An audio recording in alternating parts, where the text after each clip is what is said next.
You are now entering Maximum Driftcast, the only drifting podcast hosted by a Spanish soccer mom, a 30-year-old silver-haired fox going on 60, and finally, a 200-pound bowl of spaghetti with chimichanga arms. The champions, we are the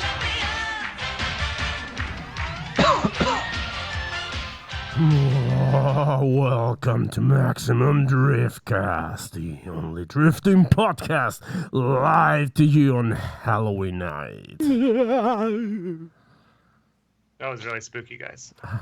Thank you. I've got a spooky Halloween story. Would you like to hear it? Go for it. It was a dark and smoky night, and there was 3 little judges sitting in the judging stand. What were their names? Their names were Mandy Schmen, And Brian Lontaine, and Ryan Eggert. Not related to the actual FD judges. Those were their names. And It was the second one more time battle between 2 fan favorite drivers. And one driver kept on doing a slow line, but with massive angle and hitting all the outside zones. And the other driver had tons of speed and aggression, but low angle and low line. And the judges didn't know what to do because whoever they voted for was going to get everyone angry. Does that scare you? Andy, did that scare you? What? Your face is scaring me. I'm kidding. No, Okay, of course not. I'm a cute driver. I'm Yeah. the driver. But I'm also a kitty cat. Like a docile driver. That's scary. Yeah. Scary as fuck. You know, there's So- another cat that drives called Toonster. What? Toonster? Toonster, the cat that can drive. What does he drive? Oh wait, He drives a sedan, usually off a cliff. that's from what show was that from? That's from Saturday Night Live. Yeah. I just remember that one. This is really good podcast material. You yes. guys talking about a visual story from the past without Yeah. explaining it. That's really not much to it, just a cat that can I drive. gotta say, the scariest thing so far is that bicyclist that's sitting next to you. Andy very meticulously prepared his Halloween costume, as you could tell. He's a special ed student. Like, what is your costume, Andy? I barely even just got Skype today just for this. But What? hey, I saw you guys dressed up the last minute. The closest thing I had in arm's reach was my helmet and my goggles and glasses. I just put it on. Why don't you wear the GIMP costume you keep under your desk? No, that's for special occasions. Oh, okay. This is not special, This apparently. is not special? Not This there is the yet, first not time there. that you've been on our podcast in our 4-year run time, and we've had the other judges on here like 3 or 4 times. What's up with that, man? I don't know. I just never got that invite, but it's all right though. And I mean, now- never late than ever. Better late Yeah, than that's What? right. That's kind of how it and now goes, yeah. We are late though because you're no longer an FD judge. That is right. I'm not. Why? What What did you do? didn't I do? How about that? What didn't I do? You tell me. I mean, I've heard rumors of sexual harassment, showing up No. drunk, never. beating Ryan against his shiny head. Absolutely not. You used to pick up Jim, throw him down the bleachers. Ooh, What? that's a close. Yeah, I've heard a lot of. No. I heard that you used to stick stuff in Andy Luck and get really mad. Oof. Yeah, he definitely wasn't too happy about that. But no, None of that stuff got you fired. No, absolutely not. They actually weird. said like they're gonna miss it because I'm not gonna be around. But Yeah. I'm trying to, I made sure everybody before I left. I delegated all my tasks and messing around and trickery and all that stuff to all the other people around the area to make sure that they will continue throwing Jim Lau off the balcony and sticking stuff in Andy Luck. Mentioning trickery, how about some treatery? I've got the tiniest Twix here. That was a Halloween tieback because if you didn't know already, it's Halloween. It is. Yeah. And Brian, what- do you have why a are we doing costume? this on Halloween?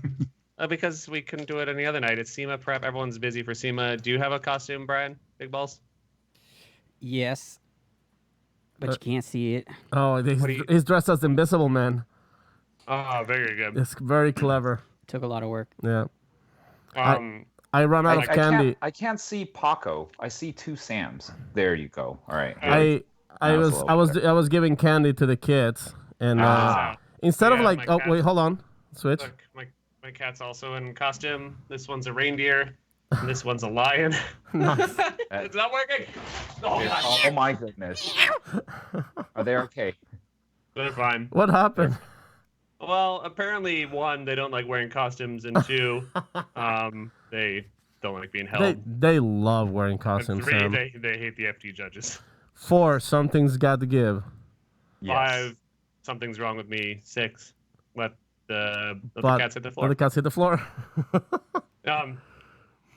So, how long let's have you? Sam were Sam you in- before let's let him do like a little self introduction. Like, who are you, man? Yeah. Now I that am. A man has a name after he is killed in FD or Yes. leaves the Fight Club. So now we can finally say your name and who you are. Yes. I'm Andy N, and I'm no longer an FD judge. How about That sounds like an Alcoholics Anonymous group.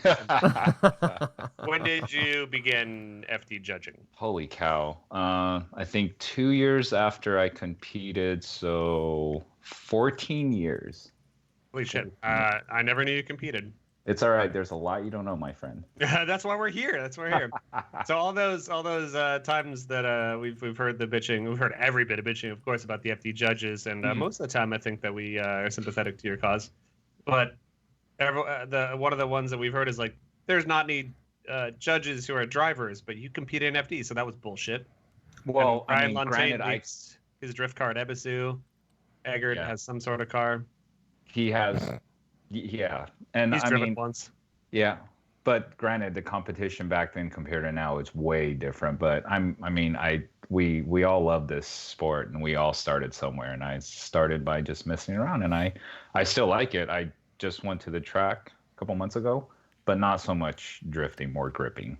Yeah. What?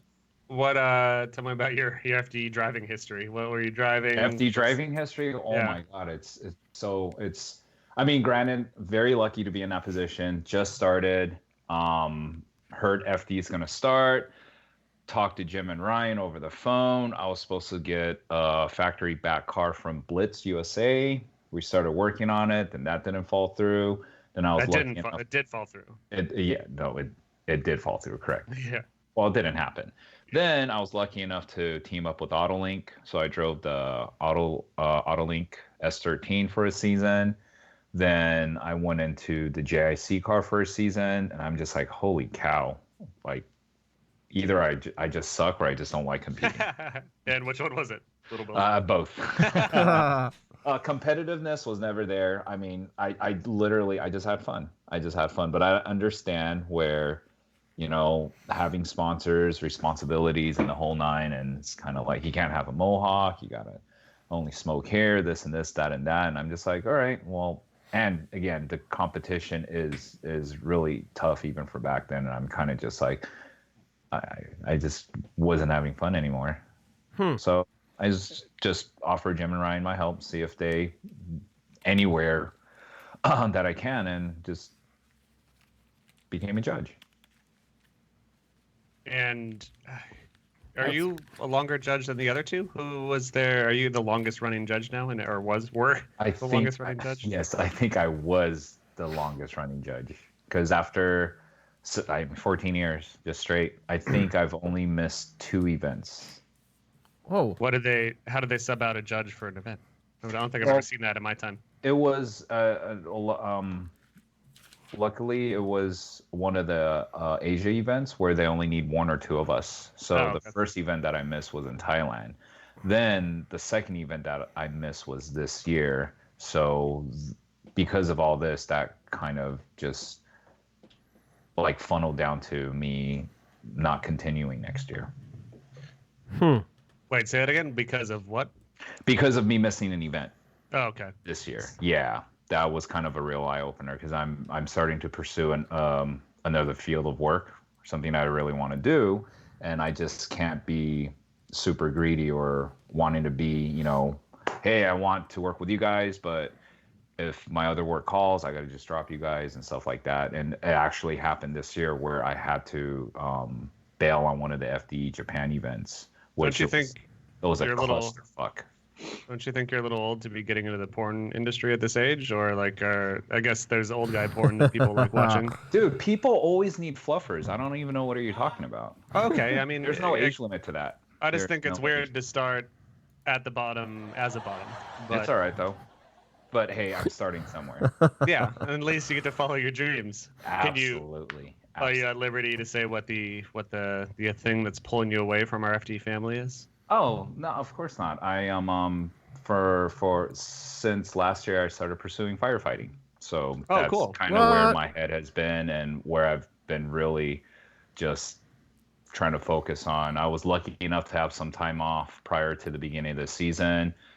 Dude, I haven't been back to school for 20 years. Andy, I don't wanna be a boss killer, but I mean there's like a lot of fires going on right now in California. sell them and Why are see you them. here? Oh, Go. Hey, as soon as I become a firefighter, I'll be there in the front line. So until then, I'm just gonna have to keep pounding, just keep taking classes and getting all my credentials and keep applying. I always wondered I always thought like firefighting was kind of like a volunteer kind of thing, but They have volunteer firefighters also. okay. He's trying to be one of the paid ones. I am just trying to get in county, hand crew, whatever it is. But I mean, on a good note, I did test pretty good for county this past Nice. August. So then I'm on the wait list now, and then I'm just taking my prerequisites for my academy. Are you gonna be on the firefighter calendar? Oh, that's my dream. Oh, That Sexy is my that's firefighter. my That's dream really- too. That's really the goal. That is my absolutely. But that's why I actually missed Formula Drift Fuji because I got an Good invitation. calendar. I got an invitation to exam for Oxnard, city of Oxnard. So Yeah. I got to take what I can. So with everything that's happening going into next year, I have a foresight of enrolling myself in the academy if I don't get hired anywhere by next June. So I just can't commit to FD anymore. I mean, it's definitely super selfish that you would leave the public service and the thing that helps millions of judging Formula Drift to go do the very self-centered and just really not cool thing of firefighting. What has drawn Absolutely. you to what has drawn you to put out fires? I'm more of a fan of starting fires. Yeah, well, Personally. then But- if you can't contain it, you know who to call. Ghostbusters? Yes. No, but it's just I was lucky enough to work with Netflix last year for a show that Robbie got me hooked up with, and I just saw a lot of firefighters there. We're talking. They're very hands-on, and a few of my friends, family members are firefighters. They've always asked me if I had any interest at all, and I actually really didn't care until I saw the what pants. no. Well, turnouts, yeah. But the calendar, don't forget the calendar. The calendar is it's what sealed the deal for me. But prior to the calendar, until I saw that, I was just like, I get it. Well, I'm with it. It's, you're- it's something that I could get involved with and I could be at service of. Yeah, you're built like a tank, so you already have that. And I'm a mechanic since I was 14. You guys probably didn't know that too. No, because you've never come on our show. I do want to know about the pants though. Why do they still look like Jenkos? Which I'm down with Jenkos, obviously, but like, can't they make some form-fitted, like, cool guy-looking firefighter suits? They can't because it needs to be made easily put on and off at any given time. Also, that makes sense. I'm studying about it now. There's a lot. There's 3 layers in it. It has to breathe. It has to protect, and it's not fireproof, but it just gives you enough time to get what you need to get done. Wait, it's not fireproof? No, it's Fire not retardant. yes. Oh, Yeah, it's like that. But you can't just walk in fire and be like, I'm gonna be totally all right. So why don't they make fireproof suits, Andy? Well, then it's not breathable. It could be too heavy, and plus it's cost. I'm don't not in wanna- human resources, but I'm Yeah. just saying from what I've read and what I've understood, they actually go into a lot. But I mean, as of now, until I actually get myself in a station and go through all this stuff, I could probably have a better answer for you. Well, they haven't changed them, I'm sure, because there's not something better that is within reason yet. Which is a great segue into FD judging. As much as I want to talk about firefighting as much as we can, that's for some other time. But yeah. We can do a maximum fire cast where we start as many fires as possible, and then you try to put them out. I'm sure as a you will test. start. We're always putting fires some out. fires right now. We didn't Yeah. start the That's- I always fire. try to put fires out. Yeah. Well, yeah, sometimes I start little ones, but I always try to put out the bigger ones. All right, but no, But- I mean, before we start, thank you for having me on the show. Finally, We've already started. Oh, We're Okay. thick in it. We're thick into the shit. is this why it takes an hour and a half to 2 hours for your show? 'Cause Well, Yes. it's just dudes hanging out, slanging words, chilling, Okay. having a All good time. You're having No. a great time. wearing no pants. Oh, Yeah. of course. You got the memo, right? This is a pants-free zone. I mean, Yeah, mind you, never. where I live, the Brea fire just happened last night, so I actually had no internet, and that was like about 3 miles out from me. So I'm thank you guys for putting the fire out and getting the internet You're going. welcome. So we have this conversation today. It's fun that Andy and I live an hour apart in LA, but we're both have fires just a couple miles north of us. Separate fires. That's pretty cool. Yeah. Absolutely. It's very, very cool. Like, thanks to all the first responders out there trying to get everything done. So My house smells like barbecue all the time, but not in a cool way. not a cool way. Not a cool way. By the So, way, just segue into judging. We're going to get down to the nitty-gritty. And right. first, to really start up the theme here, we got a super chat from Nando Dick. I guess that's what it is. Nano? And, Like and nano? his Nando Dick. Yeah, Nando. And he says, if Andy Luck and Andy Yen had a child, would a leprechaun named Jimmy Dinger come out? And I'm supposed to answer that? Yeah, Yes. it's a super chat. You have to. Oh, Jimmy Dinger, probably not. Probably not. Good answer. Maybe a Jimmy Winger. Ooh. Okay. Maybe a Jimmy Winger, but not a Dinger. Definitely Winger, not a good Dinger. band. So, super chat. If you guys are listening, watching live right now on YouTube, you can do a super chat, and we will absolutely ask Andy. Which one are you, Yen or Luck? Oh yeah, you're Luck. We'll ask Andy. No, Luck. the best is it's like, oh, are you Jim Lau? And I'm like, absolutely not. Yeah, there seems to be a lot of Asian confusion in FD. Oh, for sure. I've personally never ever confused Dai and Ken in a dark bar at SEMA a couple of years ago. On an never do escalator. Well, make sure you don't confuse him this SEMA. Yeah, I will try my best, but who knows? Who knows what'll happen? It makes I for really good didn't- content. Confusion. I didn't have actual hard questions about judging to ask. At least nothing directly pointed. But I guess like the bigger question is, and feel free. This is your exit interview, Andy. You can say whatever you want. Ryan and Jim told me that they don't mind if you burn down the house. Pun not intended. Oh, it's burnt already. We're good. Okay, cool. What's the biggest challenge in FD judging, or I should say, what is the biggest challenge that FD judges faces today, right now? What's the hardest, worst part? Ooh, all right. Coming up with a real technical and fun course. That's definitely the hardest part in my opinion right now.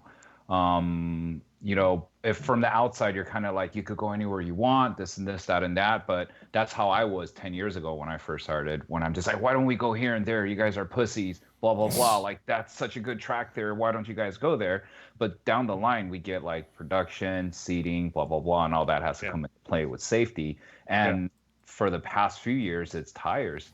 I mean, you guys could look at it yourselves. Back then, we had a few more turns than we did now. Unfortunately, it is what it is. We want to come up with, we don't want to just do a 2-turn course. We want high speed, medium to low, but unfortunately, not everything is always laid out as perfect as we want it to be. But it's the hardest part is setting up a challenging course. And I think after this season, another challenge is, I know we're drifting, but Jesus Christ, the tire smoke is madness right now. Right. And, we could talk all the shit we want. If you drive closer, if you're at the right place, you'll get out of the tire smoke. That's common sense. But at the same time, it's not as easy as it's Right. done. It's Well, not, that's- and just the amount of smoke now that these cars are producing is madness. And I think that's another challenge that we're going to be that they are going to be facing. Yeah, not we anymore. But I mean, I think that's also not only I think is it I don't want to say easier, but of course I think right now, especially after Irwindale, I think going forward, and you might have some insight. I don't know if they've cut you out of all future talks, anyways. But the big question facing, not the big question, one of the questions I should say facing the sport and things right now is a James Dean chase versus a let's say a Chelsea Denofa chase is a good example off the top of my head, even though Chelsea didn't perform that perfectly at Irwindale because he crashed. I'm trying to think of who did it in that sense. Like Ken Gucci, let's call it a Ken Gucci winning chase. Like James Dean is very aggressive, and him and Peter have some of the closest proximity out of any driver, but it does seem to be kind of off the front fender or even at the headlights and in a much shallower line. And it's super aggressive and super fun to watch, but also it gets you out of the tire smoke better. Whereas I think you guys have traditionally, at least as the rule book is concerned, favor a mirrored line of the lead driver just as close as possible. But I mean, the fans like seeing that super tight off the headlight chase. And sometimes I think they don't understand when that gets penalized, or I feel like it gets rewarded a lot of the time too. But I don't know. You tell me. It's a messy area in my mind right now. No, it definitely is. By all means, I'm not a fan of it at all whatsoever. It's really shallow angle. You're not mimicking. I guess that's the word that you really want to use. Even if you're just a car or 2 lengths back, you still want to be at least mimicking the line and angle that the lead car has. Mm-hmm. So I want to say a year or 2 ago, we've concluded that if you're on the lead car with shallow angle, but you're keeping close proximity, it's equal to if another chase car that it's a car or 2 back, but with the matching angle and line. So we wrote those out as equal. Yeah. And to be clear, I don't want to say that James Dean is not provedly the most skilled driver in FD at the moment and in our time. I'm just saying that his chase style typically favors that off the headlight versus mimicking line off the bumper. Yeah, and Irwindale was the most shallow that I've seen him run all season. You know, sometimes he'll run he's usually pretty good at matching line and angle, but Irwindale really, really just highlighted how bad his angle was coming out of turn 1. I usually don't watch replays or anything like that, or even after the event, and then talk to a few of my friends. And then they were also commenting on the same thing and stuff like that. So yeah, it definitely wasn't his best performance. Yeah, I remember. So the biggest, Pac, I don't know how in depth you guys talked to Ken about the rest of Irwindale. Obviously, you talked about Ken's wonderful path to victory there. Yeah. But the big thing in my mind that stuck out at Irwindale that I talked to you guys a little bit after the event was the runs between, of course, Wang and Dean. And we were so close to having a repeat of last Irwindale, which is so insane to think of Wang beating Dean in the top 16. That's a nice little jingle. Wang beating Dean in the top 16. Good. Yeah, I think the fans saw Wang win. I kind of saw Wang win. And then you guys explained to me with the judging criteria why he lost, and then it kind of made sense why he lost. But at the same time, it was so close and a weird one to watch because it was two 2JS chassis that were driven completely differently and both and expertly in both cases. But I think you can explain it better, I'm sure. But it was just the mistakes by Forrest, especially in the last set of runs, were greater. I think, if we started from the beginning, after the first battle, it was Longtain went with Wang, and then Brian and I went with One More Time. Then the second battle, when they ran, I went with Wang, and then they went with One More Time. And then the third time they ran, it's unanimous. And I guess what stood out, we don't talk as judges, whether you guys believe it or not. No, actually, I know we've had the question answered, but of course my brain is an attic full of furniture, and anytime I think of something new, something old has to get pushed out. But you guys sit close to each other, but you usually don't discuss your thoughts on a battle. Oh, we don't. absolutely not. So someone I'll maybe peep out and say like, yo, did you guys see him drop 2 or 3 tires? Can you confirm that? Hey, was there collision coming off of that? Was that a collision or a contact? There's actually a lot of layers going on even to that, but we never really absolutely discuss like, oh, should we go with this or that? Or the only time we have to do that, it's independently we have to come up with like, okay, you know, hey, there's a collision, we need fault, so you guys need to pick a car that's at fault. Then sometimes we might talk about it being like, okay, did that car slow down or not? But we'll get into that another time. But yes, it came down to the last run where man, like Wang had it, but as soon as he kicked it out, he just dropped down from outer zone 1 from what I can remember on that run. And I just like, I mean, it's not just favoring or anything, but I mean, when I see stuff like that, I'm like, damn it, Wayne, you almost had it, you know? Like, I mean, we're all I don't passionate, like we love watching the sport, and then we're just like, holy crap, you're like you had it, you almost had it. You just had to stay on that high line, just get that clean lead run out. He does angle up a little bit, Wayne. You'll notice that when he runs his leads in the first 2 runs, from what I recall, he does angle up a little bit at mid bank. But the majority of the time, everybody's doing that too, because they kind of start a little shallow.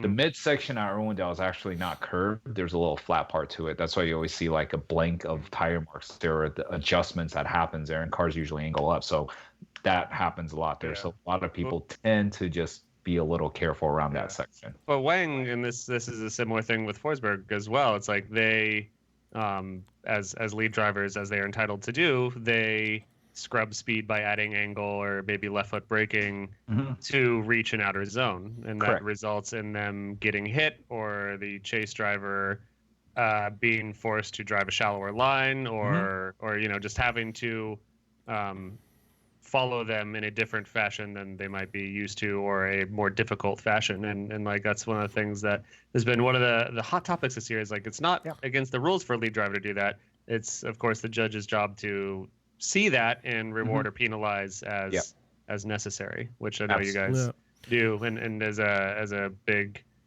example of how insane drifting is now in 2019 is that you guys had to judge Wang's not noticeable or barely noticeable to anyone but the most scrutinizing drifting eyes that Wang came off the bank a little bit early, and as a result that was the loss for him, which is like, you know, the audience was booing for a solid minute after Wang was 2 or 3 after Wang was announced the loser.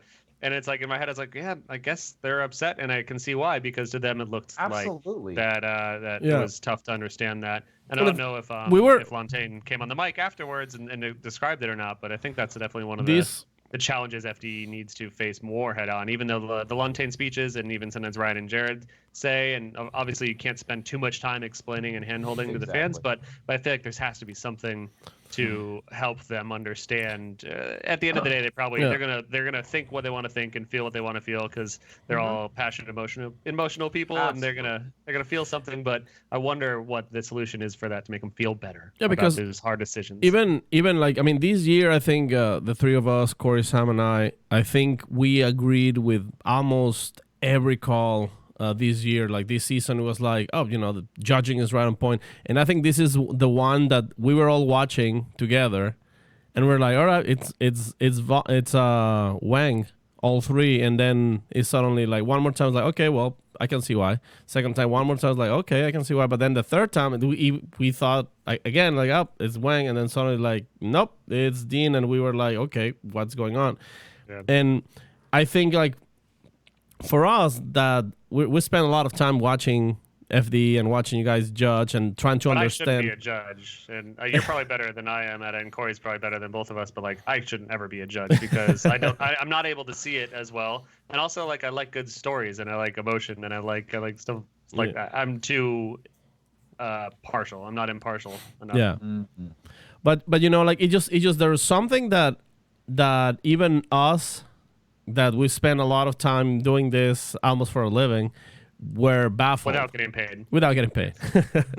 But you know, and in most times, you know, like you know, we're all you all have biases. I sponsor Forest personally, So I already have a natural bias towards him, even if I don't agree with that. If I say I don't, but many times, we've seen like a call against Forrest, and like, yeah, no, I can totally see it. And in this one, it just seemed to me that the mistakes that Forrest made weren't big enough in comparison to the mistakes that Dean made. Was it that third run that Dean like almost straightened or did straighten? It And seemed like that to me almost was like a zero in my head. Was that Not that we do that anymore with the zeros, but it felt like it was so straight. Like at least a big point deduction, and it just like was it where he was it where Forrest was coming off the bank and Dean was? Oh, was that a result of the bank? Because that's the part that I haven't really watched any runs. We haven't scrutinized him. But... Yeah, Forrest came off the bank, and then Dean did get pretty straight, and we even considered if he dropped a tire or not on the driver's left coming off the bank. But I can't even remember if that was the first battle, second battle, or the third battle. Right. The biggest thing that stood out is the deal breaker. Bottom line, I think it comes down to just as soon as he initiated, he couldn't fill outer zone 1. Forrest. Yeah. He started low. Yeah. Yeah. And that was just the part. Shoot, like you guys said, between everybody, I was just like, dude, Forrest, he had it, he got it, but then just couldn't fulfill the lead driver's duties that we often talk about during the drivers meeting. I just feel, and again, this is just me, but I just feel that as a fan, like I'm trying to put myself on the eyes of the fans who are just watching from the grandstands and watching at home, and they want to watch a show that's exciting, that is like that has like a story. Like in this case, Wang already beat Dean one time. We all know it's possible. Like he's capable of beating him up in a fist fight. And like the story in this case is like, okay, if Wang beats Dean, the whole championship is still not decided, right? Undecided. Exactly. So there's a lot of that could have been part of the fuel for everything too. There's a lot of like enthusiasm already, because the fans, I guess, like the fans naturally like an underdog on every race. Like every time you see somebody that you don't expect to beat somebody, beat him or just be close, it just gets very, very exciting. So I think for like as a fan or as a member of the audience, I feel that the chase driver is not penalized enough. Like the lead driver is the one who gets the most very scrutinized when it comes to like you're the lead, you're the one who needs to be doing the best. As it should be. He's setting the tone. Yeah, but I feel not 50-50. Yeah, it's not 50-50, but I feel that it's not 60-40 or maybe not even like a 70-30. Because how do you guys have it judged on the books? Yeah, because I'm just saying this because it just feels that when you have a driver that is chasing like almost like 40 degrees, it's bad. That already really bad. In my eyes that should be already like penalized big time, as in like, all right, you know what, more than 30 degrees from chase, the angle. Yeah, that's already like it should be penalized more. Reinitiation. Yeah, consider like maybe like similar to inactive chase.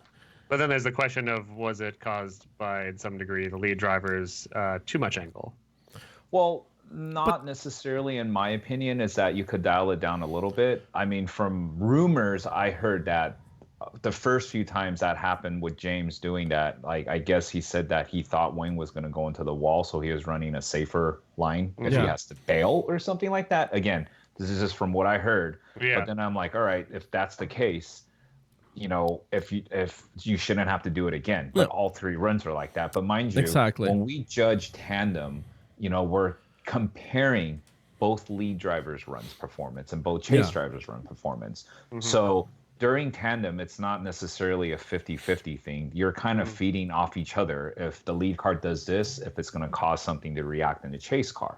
But the whole side of it is that we'll watch both leads and then we'll watch both chases and see how they perform. Of course, the lead will affect the chase, but the chase definitely can affect the lead unless he Yeah. literally T-bones him or just surprises him out of I was nowhere, just- which that has happened actually.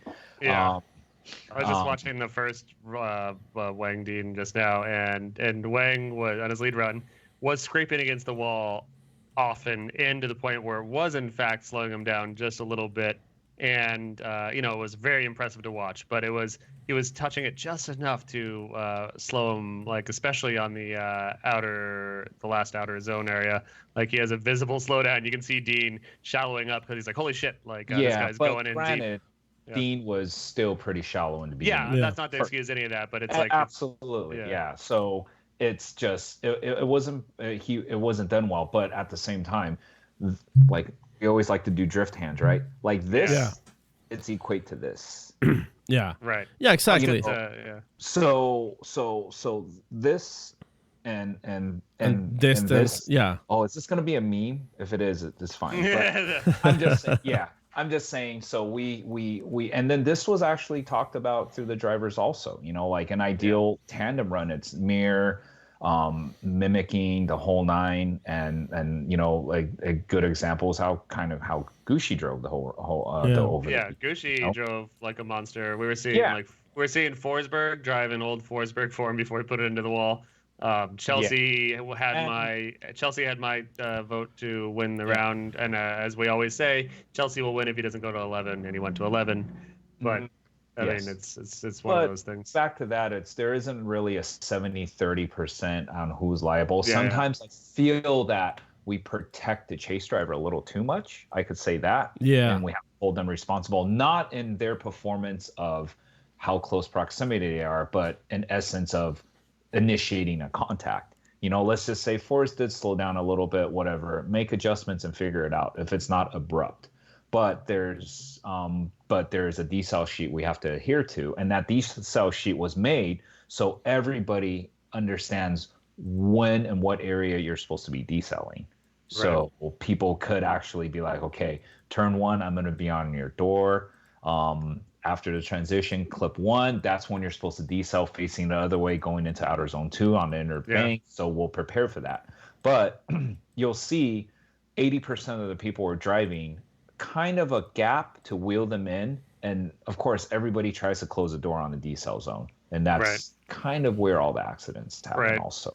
And that's good and bad that we have the decel map, and I mean, dude, we're still all growing, and they still are growing, and we're all still finding ways. And I mean, one thing I failed to mention is that we're pretty much like, as soon as all the judges get together or anything, we're pretty much losers. We don't talk about girls, whatever happened. No, seriously. I know, I believe it. All we freaking talk about. There's times that we're in Japan in a freaking van for 6 hours. All we talk about is drifting. What can we do? How can we do it right? What is wrong? What happened last round? Okay, what's this? Yeah. What's that? It's never ending. And then, like, give it up to those guys. Well, I was part of them too, where we're really, really trying to do our best to try to make everything as transparent as possible. And I guess part of it in the beginning of the statement that you made is just like, maybe we're not relaying that message out enough to the public for them to understand it. Some of it, we don't want it to be like rocket science, like, holy crap, like you got to do math to figure this out. No, so we wanted to do it kind of, straight to the point, obvious. We're trying to tone it down even more as much as possible. So it's kind of like, boom, check mark. Nah, you're done. You're out. You did that. Well, it's like it's the way that I was thinking about it at Irwindale when I was like seeing the miss of what the Wang Dean battle may have been crowd wise. It's like there needs to be, and again there is this to some extent with Lantain talking, but maybe to a bigger extent of in the medical field, like if you've actually read like a doctor's thesis on some new disease or whatever, it's like nearly impossible to understand like what the wording is. That's why there's science writers though. There's writers, journalists, whose entire profession is to interpret that into something that the public can understand in a newspaper article.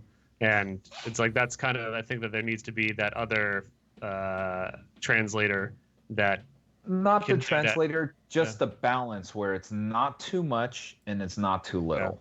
I think You the know? judging is pretty on point too. It's like there's not really anything. I think that, and of course that's why you guys spend 6 hours sitting in a van discussing stuff, because the rules and the way you guys are looking at everything is like 98.9% there as it should be, but the driving keeps changing and the cars keep changing and the styles are constantly progressing. It's like I feel like the rules and everything was pretty dialed, and then everything was about as honest and perfect as it could be, but now everyone is chasing in a much more aggressive way as part of the Dean effect and the WeCheck effect. And now there's so many more accidents, there's so many more hits because everyone's trying to drive an inch from the door, and that's causing so many issues. But with that said, you're saying that let's backtrack to that. You're saying we're pretty much 98, 99% on top of, criterias, rules to follow and everything. But the other side of stuff is changing, right?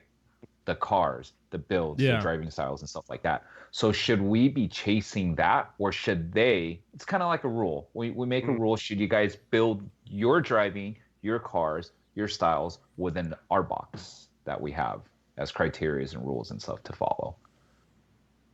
Yeah, and that's there's so many just massive universal questions within this world. That's how we have. It's a cat and mouse game, and then we got to figure it out. It's like let's not forget Texas, Interclip 1. With that much angle going into it and that much smoke going into it from Chelsea's car, that's something new that we had to face too. Nothing is a problem until we actually experience it. I mean, exactly. It is what it is, and we can't, we're past the time. I keep saying but FD and all those guys are past the time where they just pull something out their ass and be like, okay, that's a new rule on the spot. Right, that doesn't happen anymore. No, that does not happen anymore, because that has never ended well for any of us. As much as it might have been right at that moment, but the bigger picture down the line, it's going to fight back. So there's just stuff that we're just like, okay, we're noting it down. And believe me, 6 hours in a van, 10 hours on a flight. We do 2 or 3 hours every week, so we're also in the shit as well. Yeah, we get it. I get it. And then there's a lot. Even it's not just judging; it's also tech, like you said, the car builds and stuff, and it's the drivers and the whole nine. And I mean, it's not easy. I give it to them. We'll set a rule, and then I mean, we've watched documentaries F1. They're just like, okay, cool. How can we get around it, or how can we bend it, or how can we get that competitive edge? And without that competitive edge, unfortunately, it's look at all the history of racing, right? You have to have that competitive edge. So I get it, but I mean, dude, the driving's getting mad, So I think now they're not only have to worry about how the cars are going to be acting in 2020, 2021, 2022, and so on with the tire smoke. They also have to it's just never ending. It's just never ending. I think it's a constant tug of war. I think taking a lot of people misunderestimate the kind of driving, the kind of things that these drivers are doing, because pretty much what they're doing is stunt driving in a competition. And I think one of the best ways of realizing the level of skill these guys have is when you see those onboard cameras, like the pedal cameras and the shifter cameras. Absolutely. And you see the amount of movement that they have on the pedals, and they double heel and toe the clutch at the same time on the brake and the gas. And it's I don't think there's any other motorsport where they move their pedals, they move their feet this much, and not even rally. And and combined with the amount of power that these cars are making, and then doing all this crazy shit at inches from each other.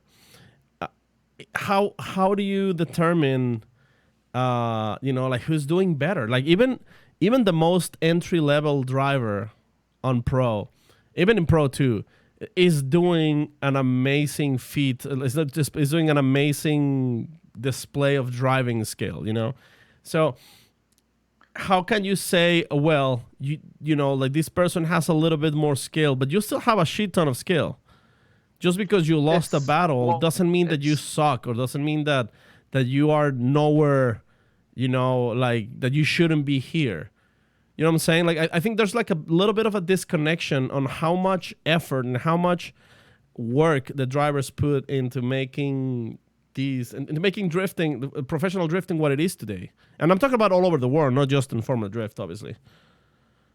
Yeah, just the amount of seat time these guys have, like it shows the guys that are actually, I mean, it's either you're trained or you're untrained. The guys are behind the wheel all the time, and the guys that are behind the wheels all the time as proven to be, keeping up their skill and getting a lot better and being on top and being ahead of the game too.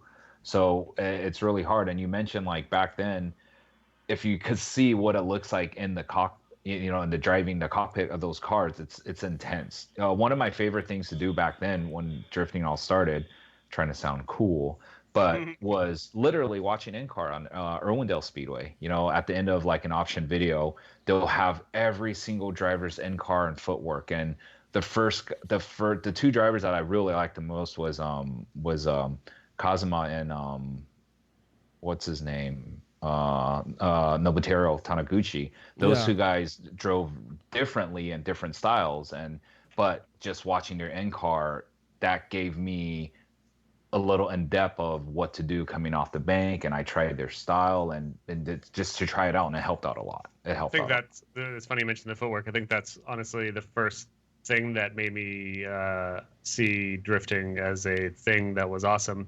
I think it was some drift video. This must have been like 2002 or 3.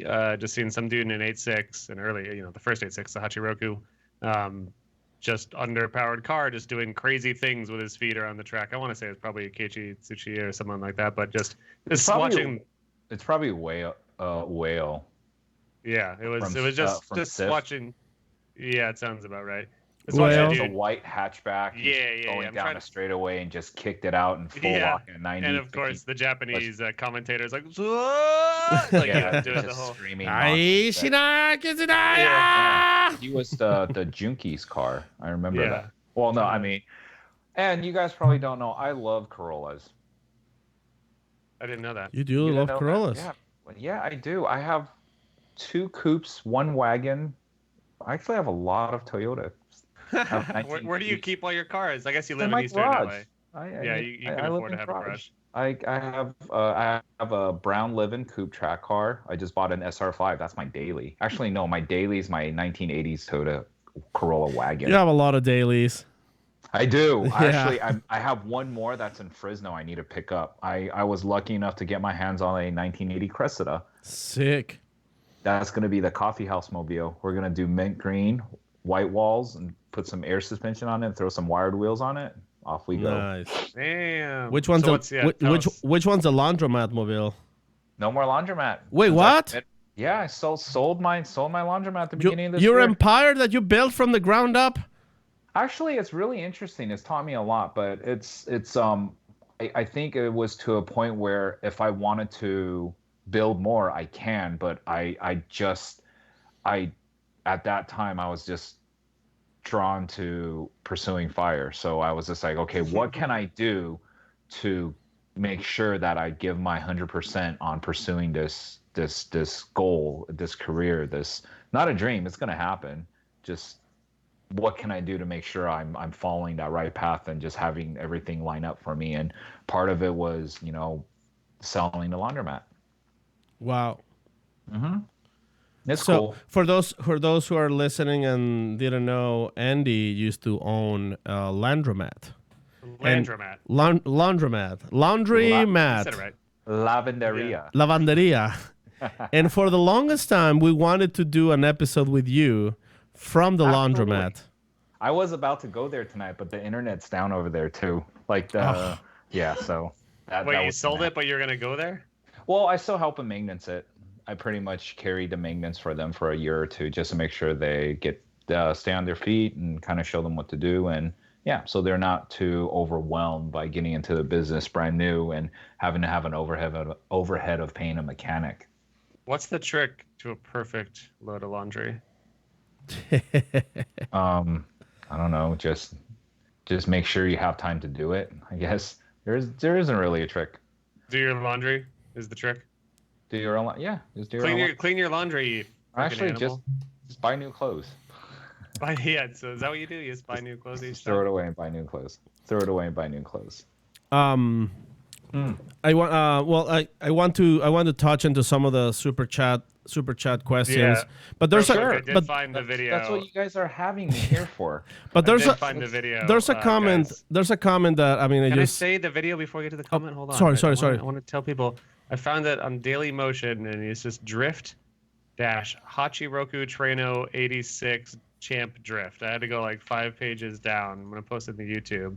But yeah, this is the video that was probably the first thing I saw before Initial D, before anything that made me interested in drifting. I'm pretty probably. sure it's Wayo's car, and dude, that thing, he's running on like white T37s. He's running on 185/60 14 tires. That thing It's got some cool piano music in the beginning, like some That- sentimental like piano He's music. got the it's a wiring tall- harness I hanging think at his he's run- feet. He's Yeah. running a Tomei build. I think it's like 180 horsepower. That's fucking quick. My Corolla dynoed at like 123. All But it's all right though. right, Paco, Right. hit that super chat. All right, let's get that super chat. well there's yeah, so let's do super chat real quick, and there's a comment here on the YouTube that I want to address, but let's start with Chris Nelson super chat. In your eyes, being able to hear the announcers in the booth, aka Jared, does that mess with your judging? It doesn't mess with my judging, and oftentimes I turn around and I'll look at him, or I'll kind of just be like, "Wait, that wasn't a good run." So Yeah, I that was hear it. incorrect. I hear it, but I'm not saying, because oftentimes they can't see how Irwindale is set up. If they're seeing the live runs, we wouldn't have any room up there. So they're basically seeing a replay. And granted, his job is to pump up the crowd and get them hyped off a run. But no, it doesn't skew my calls. It doesn't bother me, or I hear it.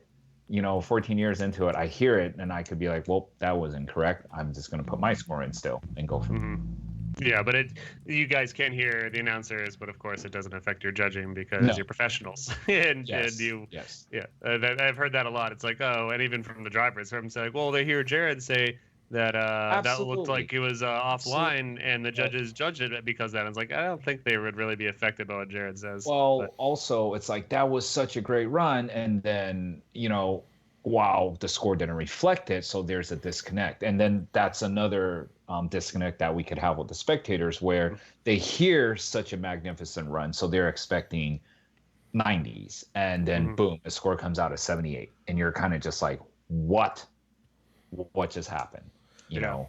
So that, like I said, Is it's there- not perfect, and we're always trying to work on it. Is there any kind of like communication between you guys and the commentators, like in this case Jared and Sage, to kind of like get them on the same page, to kind of like No, avoid? because during like qualifying, or No, like tandem? after, like for example, like just No, to do like some education as far as like what you guys are like I judging. mean, we can, but I could tell you how things are ran. It's basically a car is sent, and damn, my fucking room is dusty. The car is sent. it's probably The car's running. Ash. No, it's not. It's not. It was all over my car this morning though, so I had to wash Yeah. that off. But no, the cars leave the line. Jared's on the mic.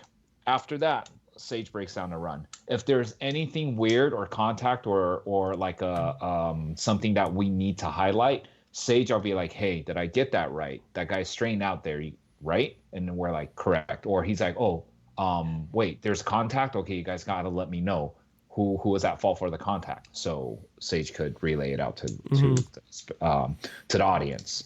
And then the majority of the time prior to that, Longtain will actually be put on the mic to explain if there's a contact or something that's that needs a little bit more explaining to do. Guys, I have terrible news. Yeah. I just smudged my cat whiskers. Oh no, you look It's Rub- fine. You're totally fine. All right. You could either just leave it or smudge the other side. I don't know. I'm gonna leave it. Yeah, I say you just leave it. It's okay, because you could touch it up prior to your party tonight. I'm not going to a party. This is the party. This is a party. But This yes, is the party. This is the excitement that a 33-year-old has on Halloween now. 33. Well, it's pretty sad. This is the excitement of a 39-year-old having on a party ring on a Halloween night. Yeah, but you're having a really good fucking time, is what I was trying to say. Oh, I absolutely am. I wouldn't want to spend Halloween any other way. Awesome. No, well, I'm thank happy you. to hear that.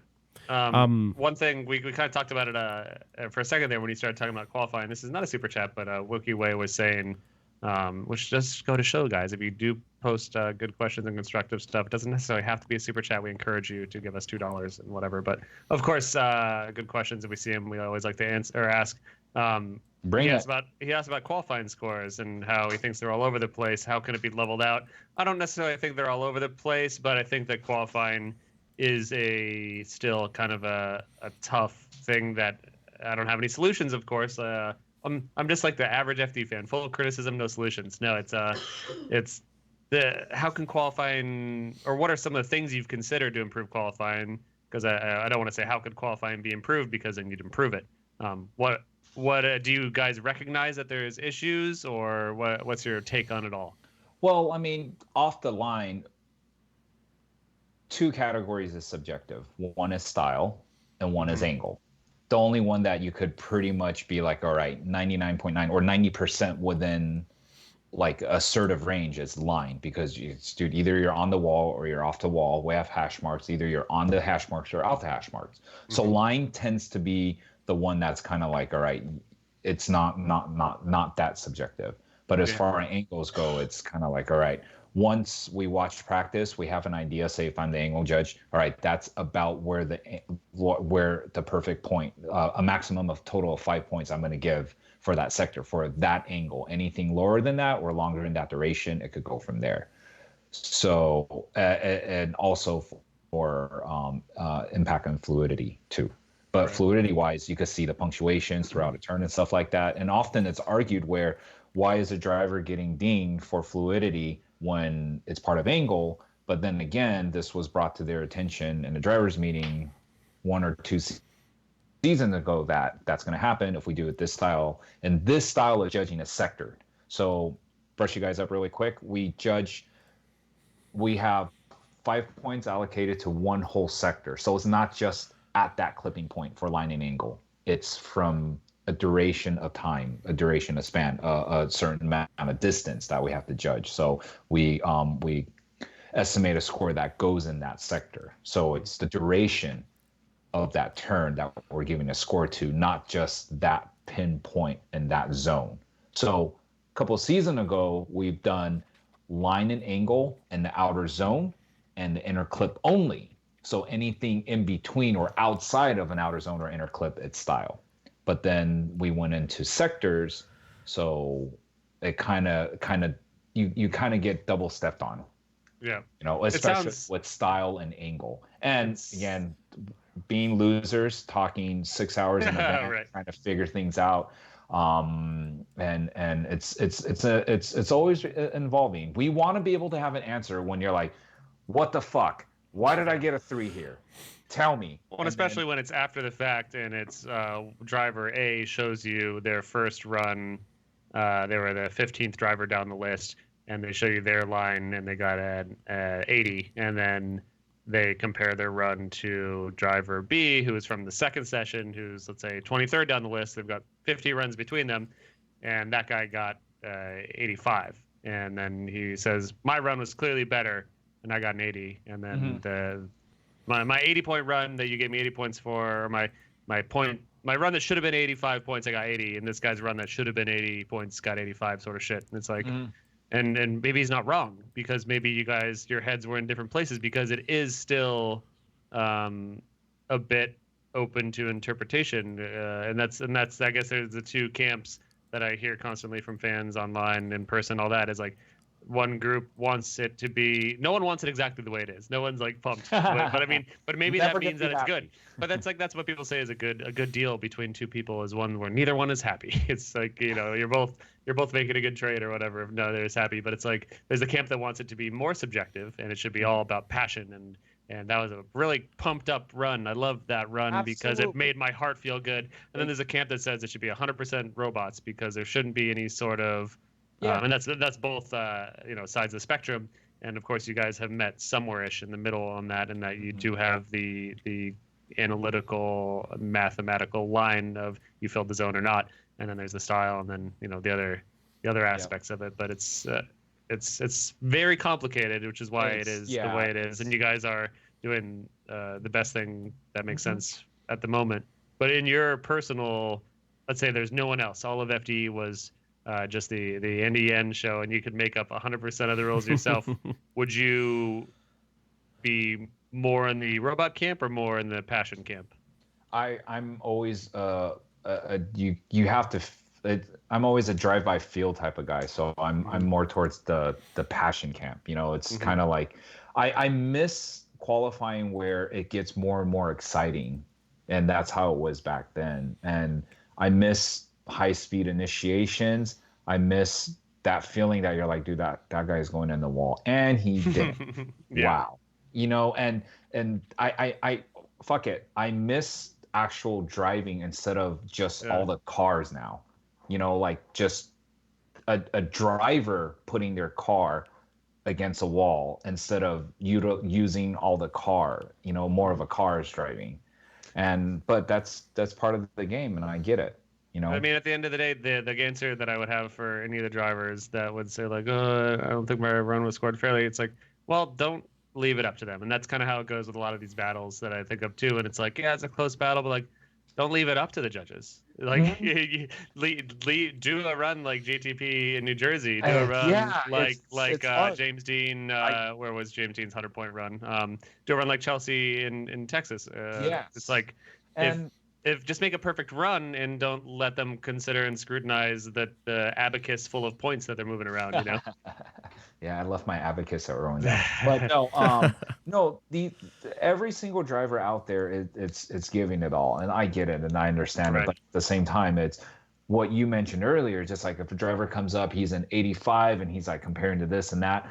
A lot of the time, there's nothing in front of us. Let's just, I'm going to put you in my shoe really quick. You run up to me, you're like, hey, where's my run? This and this and that and that. Why'd I get an 85? I'll be like, first, line, angle, and style. What's your breakdown? I don't know. I just got an 85. Awesome. Let's see a video. I don't have the video right now. Okay. What do you want me to do, bud? Yeah.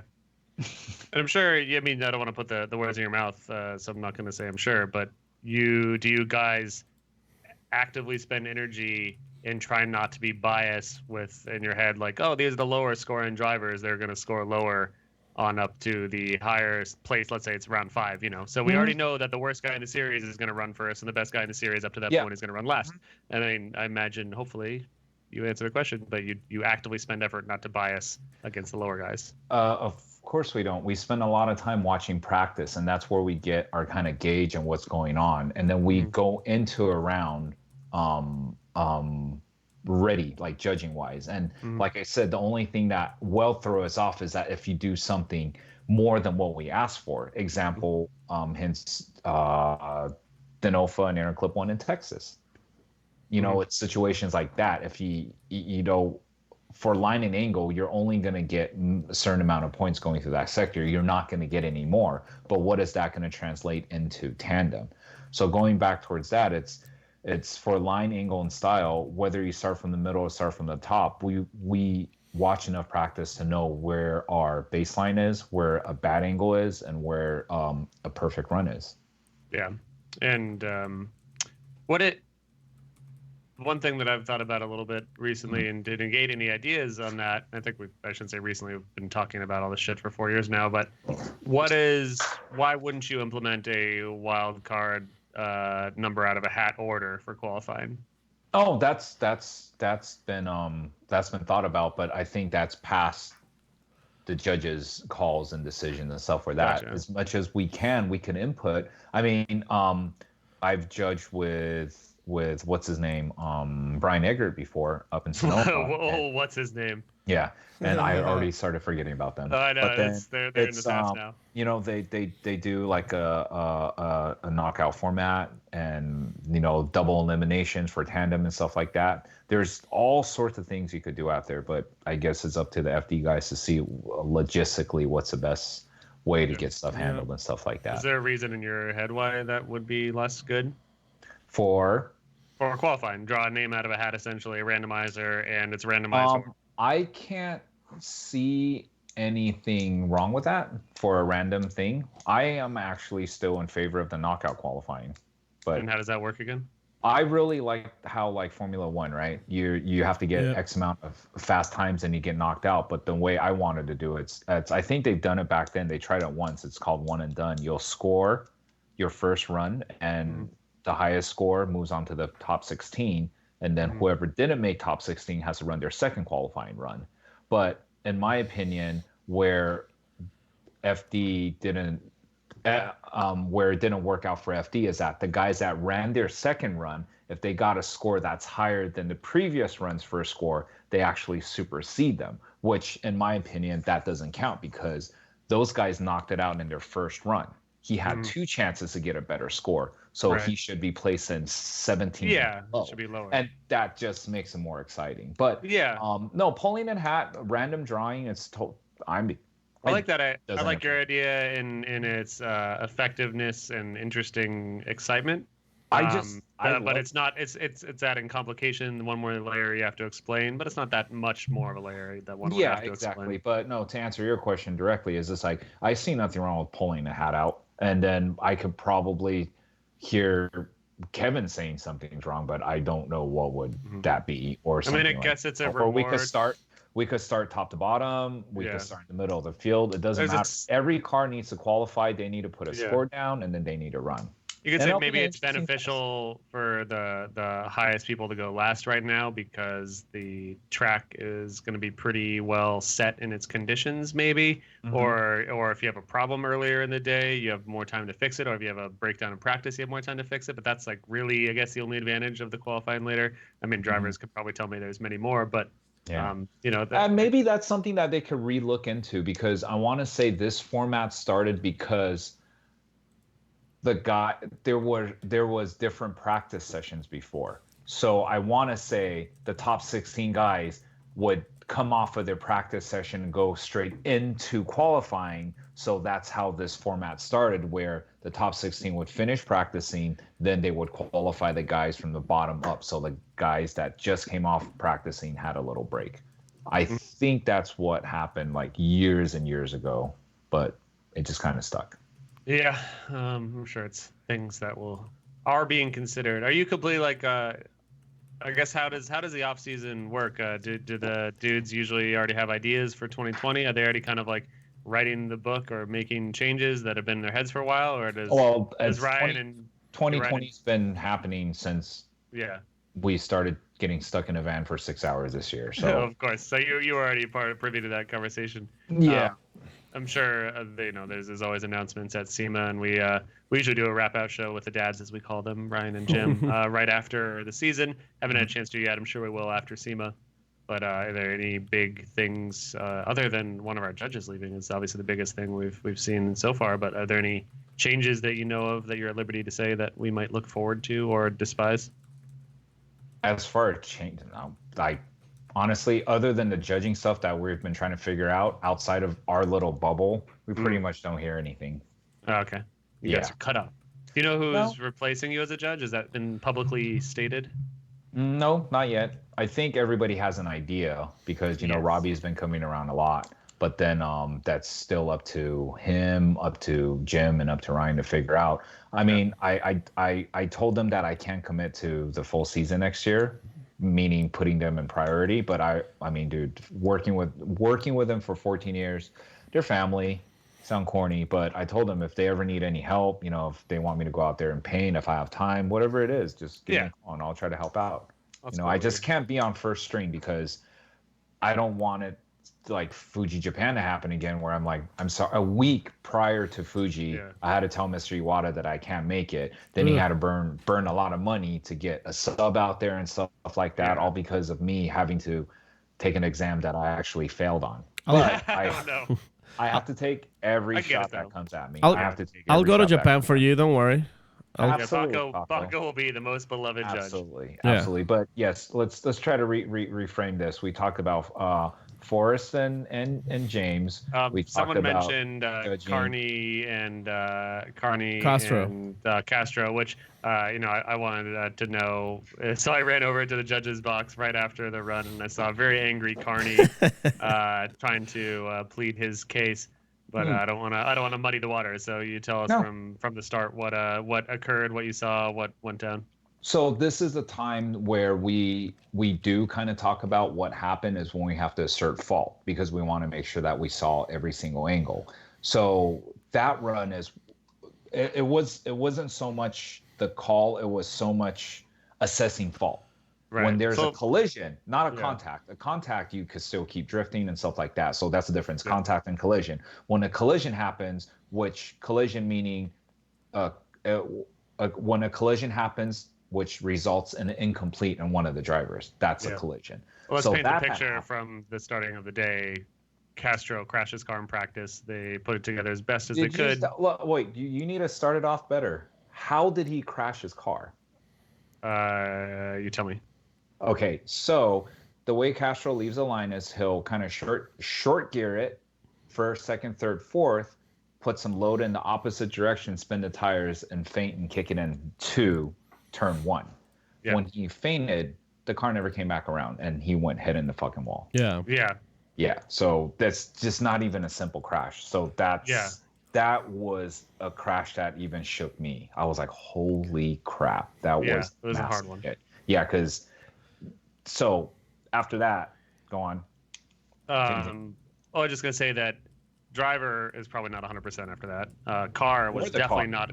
Yeah. So, I was gonna get to the car, but the car. Everyone talks about the car, but with Ryan Turk's injury in Long Beach, I've thought much more about driver injuries. Even if there's not broken bones or even bruises, the head and the mind are so important in all this, of course. But that's why we have all those safety regulations. Yeah, Kevin Wells. But it's car. Not 100%. Driver, not 100%. And then he goes into the battle with Carney. And then he did a few donuts and went straight into tandem. Yeah. And Castro leading first, or did they do a run before that? Castro leading first, bud. Yeah. And then why don't you pick it up from here? Because you can break it down in the frame by frame much better than I could. So that's one of my superpowers is that for some reason I could remember runs. Really? I don't even know why that's a good thing, but they always go back to me like when they want to talk about stuff. For some reason I can remember it, and you seem to be very sharp in that. I am, but unfortunately I'm still the worst judge ever. But it is weird how much hate you've gotten over the years as being the most despised judge, which personally I fucking hate Ryan and Brian. So you're only saying that because you're on the show with me, right? No, like I've always enjoyed. Like you said, we've not been like closer than we've not been best buds over the years. We've not been enemies or anything, but it's just like I've never gotten a good read on you until now. You are an incredibly well-versed, well-knowledged. I'm talking like Paco right now. You know your shit is what I'm trying to say. You know your shit and you care. And I have to care because I love driving. I love cars. I love mechanical aspects of things. And I just don't like the competitiveness because I don't care about it. So I like cheering for a person than me being out there and trying to take out that person because I can't. But it's going to be weird that you can actively cheer. We can. This show is all about deviating and segues, of course, and interruptions. In my case, as people have said 1,000 times, and they're not wrong. But yeah, it's fun though that you get to now cheer for a driver actively. You can straight up say, between me and you, after event's over, I barely found out FD had their own YouTube page this year.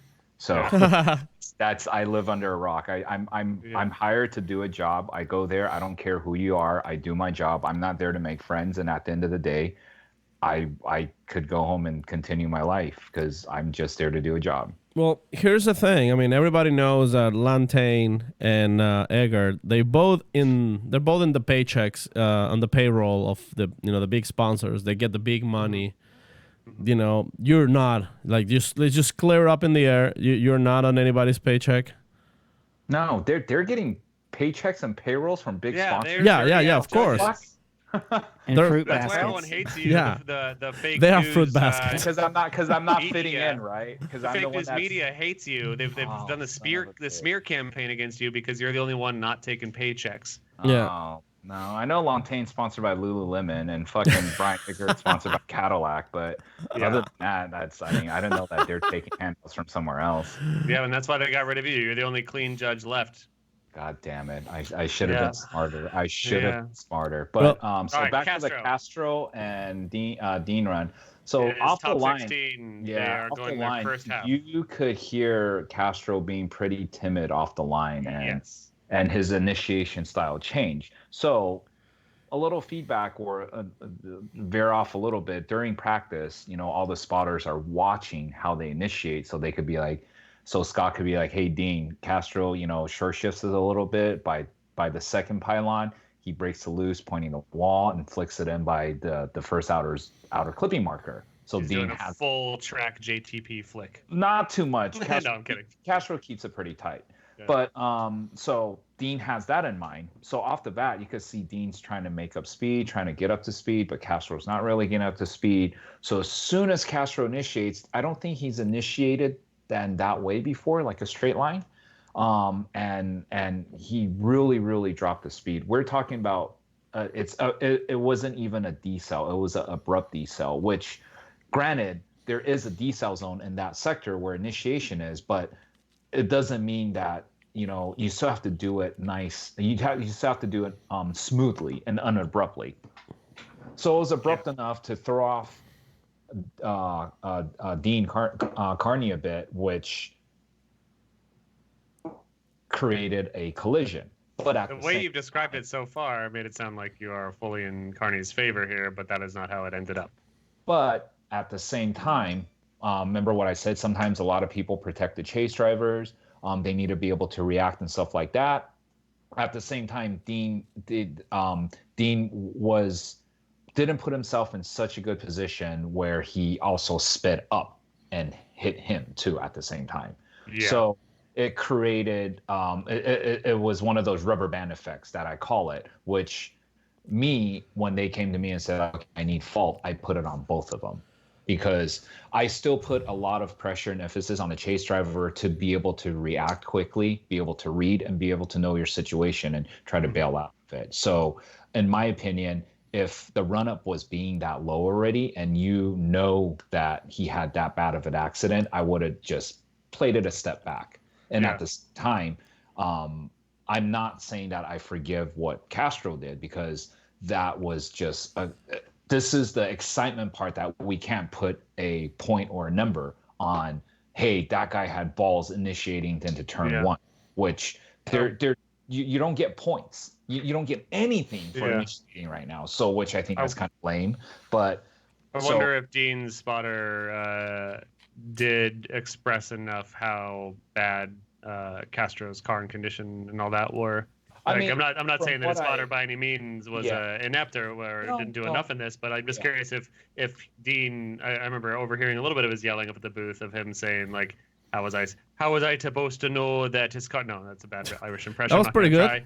But he was just saying he's like saying that, I knew he was fucked up, but how was I supposed to know he was that fucked up? Exactly. He could have just driven away from me, which is every FD driver's biggest fear, is just being left in the dust. You're right too. You could play possum too and be like, hey bud, my gearbox will miss up, my handbrake doesn't really work, and peace. You can just blow the tires off. No, seriously. I'm sure it's happened, honestly. No, it hasn't, and you can never. No, I don't mean in our sport. I mean like in general.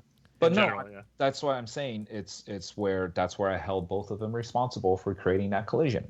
And then was that the universal verdict, or no? That wasn't. The verdict was 2-1. So it was Brian and Ryan felt that. Big money judges.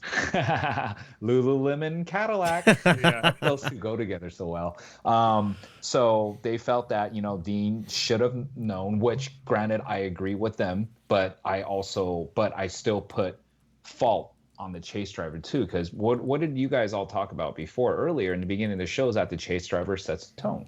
And the chase driver, the lead driver did not set a tone at all. I mean, it was granted he came off that accident and stuff like that, and he had to go into that turn one cold, and that's a really scary thing to do. Dude, he hit that thing freaking hard. I mean, He it's hits awesome out. that he made it back Yeah. out there. The team got the car back Absolutely. together, and he was feeling strong enough to do it. Yeah. But it was Also, that's the turned into a argument. shit show. That's the argument too that we have is that like if you have a hurt car, should you even be allowed on the track? If you have a gearbox that's missing a gear, should your performance is going to be poor somewhere because of the disadvantages that you don't have a perfect car. Well, to now run. that the chase car game has to be so on point too, it's Yeah, definitely absolutely, dangerous. because you're just like, cool. Hey, by the way, I don't have fourth, so after we're third, I'm gonna be a little slower on the bank. You're like, well, shit. I guess I just have to figure it out. Which drivers can figure it out, but I'm just saying in general, if your shit's that beat up or that hurt, like, should you even be allowed back on the track? So that's another thing that we have to look into. But we don't want to just. But we're there for a show, so I understand. But my question is always just like, well, what was Dean supposed to do? Give him a little room and then get punked? Yeah. Play a little safe, shallow up a little bit, and regain proximity? There's numerous different ways that he could have done it. But honestly, when the visors go down, these guys really don't remember anything. They just go full send anyways. Yeah, I would agree with the shared fault, but in that case, then is it the surviving? Let's say that Ryan and Brian weren't in the pockets of big money sponsors, and they also agreed with you. If you all agree on shared fault, does that just mean whoever's car gets back to the line wins? No. So here's a little bit about how the rules work. When there is a collision, Don't talk down to me. I'm not. I'm just letting you know how the rules work. When there's a collision, we have to address fault. When whoever's at fault has to use their 5. Whoever is not at fault gets a free 10 minutes to work on their car. So in their instance, Dean had to burn a 5. Castro had to use his 10. If Castro can't get his car done within the 10, he could burn his 5 on top of that to get his car done. So that was the argument of it, where Castro got X amount of time, because let's just say it was shared fault. They both had to burn a 5. And that was it. They wouldn't have any 10s, of course. They wouldn't have any 10s because you have to use your competition timeout. And I mean, I think that was what the argument is that, like, Dean, I guess he wanted to say that it wasn't his fault and completely. I don't know. I haven't really talked to him since after that run. I was just like, hey, you're not going to throw me off the balcony, right? He's like, no. And I was like, okay, cool. Yeah, big dude. So, I don't know what his consensus was, but I think overall was that he wasn't happy about the call, that it was his fault entirely. Right. Which you weren't either, and that's why you got fired. I mean, I should have learned by now, but I just won't do it. Remember at the beginning of the show, and we said, like, these shows are often like hour and a half to 2 hours. And we're like, what the fuck do you guys talk about? We're now at an hour and 15 minutes. So now you know how it goes with us. 20. Yeah, we really didn't talk about anything drifting. I think we just talked about your cat, how you smeared your whiskers. Oh, then This we is can go for actually like one 5 of- hours. Thankfully, the shows with judges are some of the more factual shows. And I'd say there's very few bits of misinformation. We usually, as I've explained to you before the show, because you've never listened to our show, thank you very much. But when the iTunes subheader underneath our show, if it isn't already, it should be 2 hours of fart and boner jokes intercut with misinformation about drifting. And in this show, not one fart joke. No. Didn't say boner once until this. And the misinformation about drifting was very light, if any, and all of it came from my mouth because it couldn't have come from yours, or even Paco probably said some bad stuff too. But is Paco even still here? I'm here. Yeah, Okay. he lets me rant when I get on a rant. He shouldn't. You should interrupt me. No, Wait, what's Paco supposed to be? what do you mean I'm supposed to be? I'm a person. I'm a For human. Halloween, he's a Mexican. He's not a subhuman, Andy. Now I'm Raiden. He's equal. You're Raiden? Now I'm Raiden, the Lord of Thunder. Which Raiden though? Like Big Trouble from Little China Raiden? Yeah, that's my favorite Raiden. No, I'm Christopher When that Lambert. fucker glided down that lightning bolt, I was just like, whoop. That was like one of the first movies I watched when I came to America too. I love that movie. Do you know what the biggest? Oh, here's problem, another fact. Do you know what the biggest problem with every movie ever made is, other than Big Trouble in Little China? What? The problem is that they're not Big Trouble. They're in not Big Trouble in Little China. And that's why it's one of the best movies ever made. Great movie. Yeah. Great. If y'all haven't seen it, highly recommend it. Go into it with an open mind. Go into it understanding that it's a it was a different time in Hollywood's land. I think And I would it was a magical time when things like Big Trouble in Little China, Howard the Duck. I would consider Big Trouble in Little China a Halloween movie. I would consider it Stephanie said that we're going to watch Halloween movies when the podcast is done. I'm going to vote for Big Trouble in Little China. Yeah, that's my favorite Halloween movie. Halloween I don't want to movie. watch your Disney Halloween Town bullshit. I guess she's not pumped on that, so I guess we'll see. She usually wins when it comes to TV. So let me jump on some more super chat questions. Yeah, let's hit those super chats. Then we'll hit the gram. I don't want to keep you here too late. Living We all have work idling to for do a actually while. after the show. That's pretty fun. I have homework. Like I said homework? earlier. I have We'll be homework. editing some F1 footage. We got to. Hey, how was that though? I was supposed to go cool. out there, but I missed it. My buddies were sending me photos and nudes. I was like, damn it. Sending nudes, mostly from our boy Daniel, probably. So they shut down Hollywood Boulevard next to the Chinese Theater. I've never actually been there before, which is not too surprising because it's a very touristy area. And I guess if you live here, you just don't really go down to the Hollywood Walk of Fame. But it was down there. F1 shut down the street, and the race service boys and I can't do it. I'm actually in the background of one of those F1 grams. Damn, that's so which cool. is pretty funny. Of Daniel. So yeah, race service is obviously buddies with Daniel, if you didn't know, and we were covering Daniel for Renault, Nice. which was pretty awesome. And but yeah, they had Daniel Ricciardo with Renault and Max Verstappen and Bottas and one other guy, but it was Red Bull, Renault, Valtteri Bottas. and was it Mercedes, Petronas? I really don't know a lot about F1 if you couldn't tell, but It's okay. But being All buddies you with have to know Daniel about has been cool. So I've learned a little bit more because of the relationship with Daniel. So we followed him, shot a bunch of stuff that I've got to now edit after the show. Oh, good. Do tonight. So that's gonna be. We cool. always said that Formula One, if you take all the drivers, the team principals, the owners, and stuff, it would make an amazing villain movie. Every one of them looks like a villain. They do. They're all just like they're all like mysterious white European billionaires. Absolutely. Absolutely. It's a good But they way were of putting doing just hucking donuts and like ripping crazy maneuvers in F1 cars. Essentially doing like a drift demo, but with F1 cars in very tightly barricaded streets, like barely bigger than like a cul-de-sac. And So, like a 2-lane street, and they were just I saw that. like Danny was just he'd like rip a second, third gear Donny, and then like rip through the gears coming out of Donny, just watching the thing like unsettled going through the gears down a very narrow straight with a very light K rail between a bunch of fans, and I had full earplugs in, and it was still ear-piercingly you could loud. hear it inside of you. Yeah, it is. It was. But- F1 cars are really special. I love F1 cars. And the drivers are too, but the argument is always They're just monsters. They're all monsters. oh yeah, they are. But That's why I it makes mean, Daniel so cool is that he's just a regular dude because most of the other drivers are fucking weird ass robots because they're just like hyper rich kids that have been trained to be a driver from age 2 and they just in look the womb. yeah, they just look like empty shell souls that like smile uncomfortably and drive What do like you some like doing? monster machine. Driving. What do you do on your free time? Driving. I think about driving. All right, cool. What do you dream about driving? Yeah, but it was an awesome event. I'm very happy I went. This is a Maxim F1 cast. Maybe we should do that. Yeah. Ooh. Yeah, the F1 fans are nicer to the judges. You have an maximum F1 cast with Daniel or anybody. I would watch. I would watch it. I think it would be tougher to get the guests as drivers because one thing about FT drivers is they're all hungry and they're all chill, just like regular old dudes. Every F1 driver is a multimillionaire and they don't give a shit about podcasts. Yeah, they don't.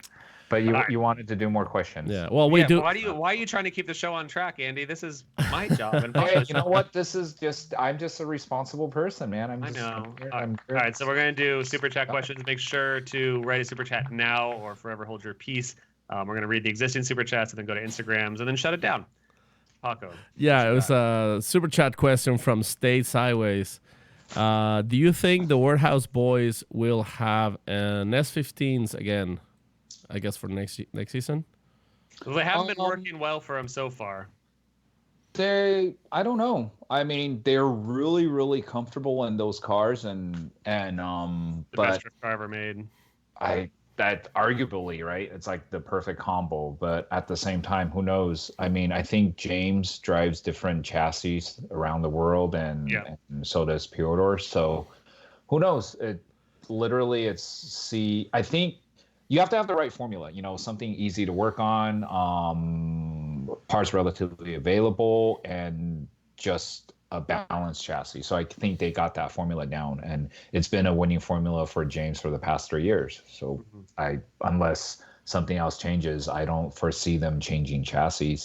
Yeah. But seeing new cars is definitely, here's a part of me. Back then, I'm kind of just like, S13s and stuff like that. But I get it. As the sport grows, you have to grow with it. And we want to welcome or try to bring in more new chassis manufacturers. So to keep I sound like an adult, but to keep this thing going. And I would love to see another 86 out there, but fuck, you one clutch kick, that car's going to fall apart and nowhere. And even though I never thought about it, that I never looked in that much, but I guess chassis engineering does play a lot in drifting now, where, I've heard people that are driving a new FT86 already saying that, like, driving a newer built FT86 chassis, but just different chassis engineering put into it, has made a world of difference for them. Yeah. It's just like, holy crap. So even if they come back with the 15 chassis, they might put more time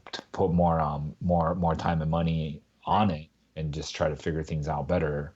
But it's funny that like 2 or 3 years ago we were talking about, like, should FD have a 15-year rule for chassis? And it's like, literally the only cars that it would eliminate at this point would be a couple S chassis. Like, almost everyone has updated their cars to some degree. Correct. And so it would just be like it would just be the S14s and 15s. It'd be yes. So it's like, I don't think it's necessary.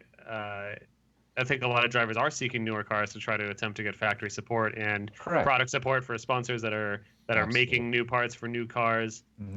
Like, there doesn't need to be any more S chassis manufacturers for the most part. Like, that market's pretty well stocked. But it's no, but I don't think you need to force them out. No, but just having new chassis out there is really cool to see. The Caddies rolling this year.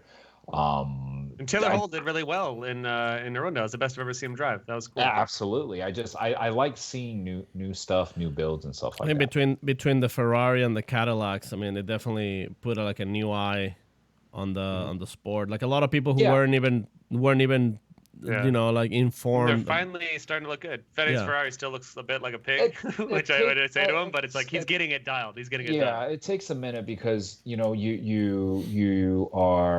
want to be competitive at the same time, and it's some chassis just aren't meant to go sideways, and and those are arguably the harder chassis to make a drift car out of. Yeah. Well, FedEx straight up said if he wanted to win, he would try to bring his 8.6 over here, but he wanted to make a splash about his Ferrari, and I would have totally agree with that sentiment. And he's made a splash because of his personality, and his personality is awesome. He's such a nice dude, but also he's got a badass car. And if you are not like an uber drift champion nerd who's very critical and cares only about the performance of a car or the points of a driver, FedEx's program has been a total success because he's made a ton of people happy. He's brought out a cool car that makes people really thrilled, and like it's cool. It's funny that you mentioned that, because this was another topic of our 6-hour van ride long conversations, is where driver has found their own outlet, to continue to program, to do merch, to do videos and stuff like that, and everybody has found their own little niche on what they're doing, and it's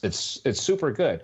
Granted, everybody wants a podium, wants to be that champion, stuff like that, but they're using their outlets, their resources and stuff to keep their game in their program and finding their own fame in it, which it's awesome on what they're doing. So even with the back to the Ferraris, it's like there was another Ferrari too in FD Japan, I think, that did pretty well, but it had a different power plant. I think it had a V6, a Nissan V6. It had a GTR.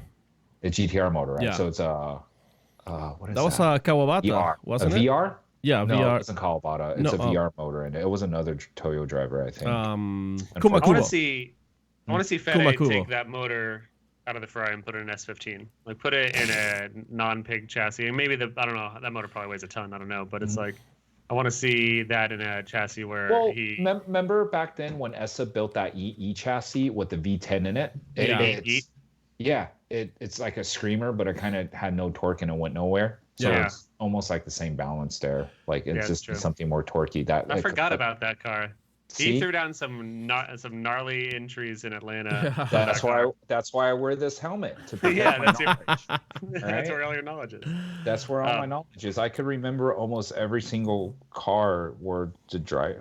Useless. You can't even say the Useless. word. And the Yen, All right, and the some more Yen doesn't questions. he doesn't need notes. He just remembers everything. Yeah, Lantain forgets his notes. Andy can't forget his notes because it's all in his head. Yeah. Shit. Well, somebody could just say like, well, he's just making up all those notes. Which Yeah. could be true. Yeah, we never know. Yeah. Shit for Brains on Super Chat says, not a question. He just says, I nominate Andy Yen for Oxnard fire truck driver. Dude, if I could be a fire engineer, that would be amazing. But nowadays, people need first responders, more importantly, paramedics. And I get it.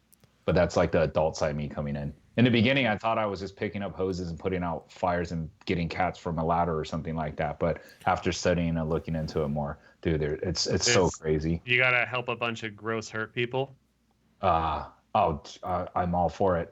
Well, here's a fun part. So if I'm applying for Long Beach November 1st, and wouldn't that be amazing if Long Beach comes around and I'm at the driver's meeting in a fireman? As the fireman? That'd be awesome. That'd be amazing. I'd be like, oh, you guys pack up your cars. None of you guys are driving today. Done. But would you have to move? Because you can't commute from Long Beach every day. That would kill you.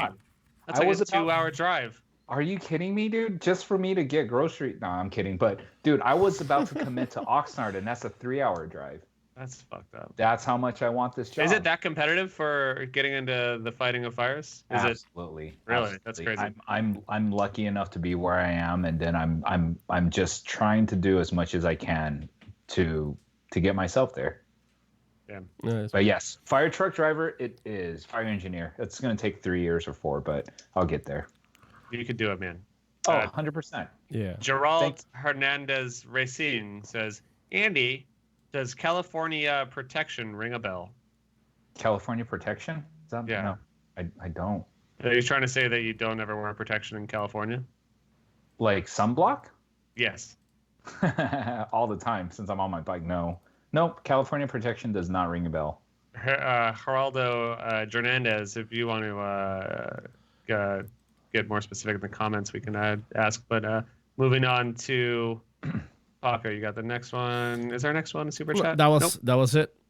Super chat, Instagram questions. What should we got here? Oh, that shit for brains right now. He says no. Big red trucks sideways hitting zones. I wonder if on the dual steering fire trucks, if the rear driver could whip that ass out, do some drifts. That thing is called a Quinn, and yes, absolutely they can. Quinn? Queen? How do you spell that? Quinn, Quien, I think. I forgot, but they're called a Quinn, and it's actually really hard to get in that seat. It's you have to have seniority, and there's like a long list of names. Because it's a fun spot to be. Absolutely. Yeah. And yes, you could. They could probably fill zones better than anybody out there, since you're steering the rear wheel and you're sitting right on top of it. But yeah, that would be a dream too. How high up the seniority ladder is the horn man? Is that just the driver? Oh, or is there a secondary horn man? That's whoever wants to just get on the horn and tell Asian drivers to get out the way. That's all I heard. All right, sub-dubbing, first guy to get a question in there. Good job. He says, Beamer, Benz, or Bentley? Beamer. Oh my God, none. None. What? You know You're what a kind of car guy. You know what kind of mechanic I am? I've been a BMW mechanic since I was 14. My dad's garage specializes in European and Japanese cars, and I see BMWs all day. And yeah, their resale values are low for a reason, because their maintenance cost is high. So all those down the list, I would not choose any of them. Sorry. I'm the worst guy to ask about cars too, because how I see cars is that what they're gonna do for me, and every car I own has a purpose on what I need it for. So that's that. All right. Dilian Weeble says, what was your favorite thing to judge, line, style, or angle? And this is actually something I meant to ask earlier because I honestly didn't know. You guys vary in what you're judging each round, or how do you decide who's judging what? Well, we want to rotate. So whoever starts first, the second, third, and Do you rotate every round? I didn't even know that. yes, we did. We rotate every round. So if You you did. judge, yes, I No longer. I did. No longer do. Yeah, we rotate every round, and which is my favorite one to judge? I don't know, man. Like I could tell you which is my least favorite one to judge. Okay. Which one's that? The least favorite one would probably be style. I was gonna say you're gonna say style. Yes, it's just tough. it's not that it's tough. It's just that it's missing like Jared always says the X factor or the passion or just the driver ability and stuff like that. It's like we can't put a number to that. Yeah. Yeah, How do you monetize? how to quantify judge- that? Correct. You know, and it's that feel that you're just like, holy shit, that guy got it. You know, and then you want to give that point out, but you're just like another driver's be like, how come I didn't get that point? And you're kind of like, well, you didn't have it. What do you mean I didn't have it, Yoda? And I'm just like, well, fuck, you didn't have it. That's that. like if I was a style judge, I would definitely award more points for drivers who have like expensive baller wheels and a sick ass paint job, in order for the other drivers to be like, oh shit, so that's what they're judging on the style part, like as part of the entire judging. This guy's got to have a 2F kit. Oh, if you became a judge, every driver would try to have a 2F kit on it and have sparkle paint. But They'd all try to be driving some weird Fiero Previa hybrid. But you know what? At least as an incentive to get the drivers to make the cars look like sick, you know, like bring back like that hot boy look. Don't get mad. What's a 2F kit? Oof. Jesus. What happened? Are you familiar with Forrest Wang? Yes. Yeah, you've heard of him, right? Yes. He's been sponsored by 2F Performance, which is a company that myself and my buddy Chris Oren own, and we make body kits, also known as Super Do Doof. you want to name some other drivers, Paco? Is that the Why don't you? super doof? Yes. Yeah. Okay, I know that. So that's what it's called? Yeah. Well, that 2F Performance is the brand, and Super Doof is the name of the kit. Well, sounds like your representative, your influencers and your drivers, Paco, are not repping the brand. The goddamn FD judge doesn't know the name of your company, Paco. Well, that just shows that I don't care what you have on your car. I'm just there to judge your performance, bro. No, Okay, yeah. got some Graham questions for him? Yes. It's a funny turn off. I've got one ready if you're not ready. I'm ready. This one's from rapper Dan Savage. Oh, word? What's up, Yeah. man? Word? Yeah. Oh, here it comes. When someone files a protest, does the money get split between the judges or between Ryan and Jim? The money goes to Robbie Nishida since he handles that, and I want to say it goes to one of the charities. Oh, that's nice. Oh, okay. Yes. That's actually a very good answer. I hope rapper Dan Savage right now is like, oh shit, I shouldn't have asked that. Now I feel weird. Sorry, Well, Dan. it goes to one of the worst charities possible. Though. Oh, okay. It arms Nazi children with cocaine. Speaking Yes. of Nazi, you guys got to go watch Jojo Rabbit. I Great want to. movie. I want to. I'd love to my see that movie. goodness. As soon as I find out his imaginary friend was Hitler, No, it's Hey! sold. Are you fucking kidding? I really Spoiler. hope that's. What are you talking about? Hey, It's not wait. even spoiling. It's in the... I don't watch beep, trailers. beep, I don't. beep. If it's a movie I'm very interested in, I'll try to not watch a trailer Well, because I work in the biz. I work in the biz, and trailers can Ruin it for ruin. Yeah. Well, I just ruined that part for you, but you know who, For I'm gonna everybody forget. listening. who's a director, right? Yeah, the one guy that did the other thing. The Wilderman, the Wilder Beast, where the Wilder Beasts run, the Wilder Men's man. Thor Ragnarok? Yes. Ragnarok Thor. Yes. Got it. Okay. Amazing movie. Go watch it. But no, protest money. If your protest stands like you're right, like let's just say that you protest something and holy shit, we got it wrong. Yeah. You're right. Right. It's a non-subjective thing. The guy went 3 wheels off. We didn't complete him, and you're correct. Yeah. You get that protest money back. Has there been a successful protest? Yes, there has. Like, I mean, the nearest one that I can remember was way long ago. Yeah, it feels like it's been forever. It was Odie and Robbie Nishida. When Robbie was driving. Yes. It was the last time a protest has been successful. I want to say so because, granted, before a protest even gets put in, teams and drivers, they're kind of trying to feel it out. And Robbie is nice enough, and all the guys are nice enough to kind of talk to them about it. But I'm always the type that's kind of like, all right, you want to file a protest, like put it in, and good fucking luck, Buster. We came to this decision for a reason. I thought there was.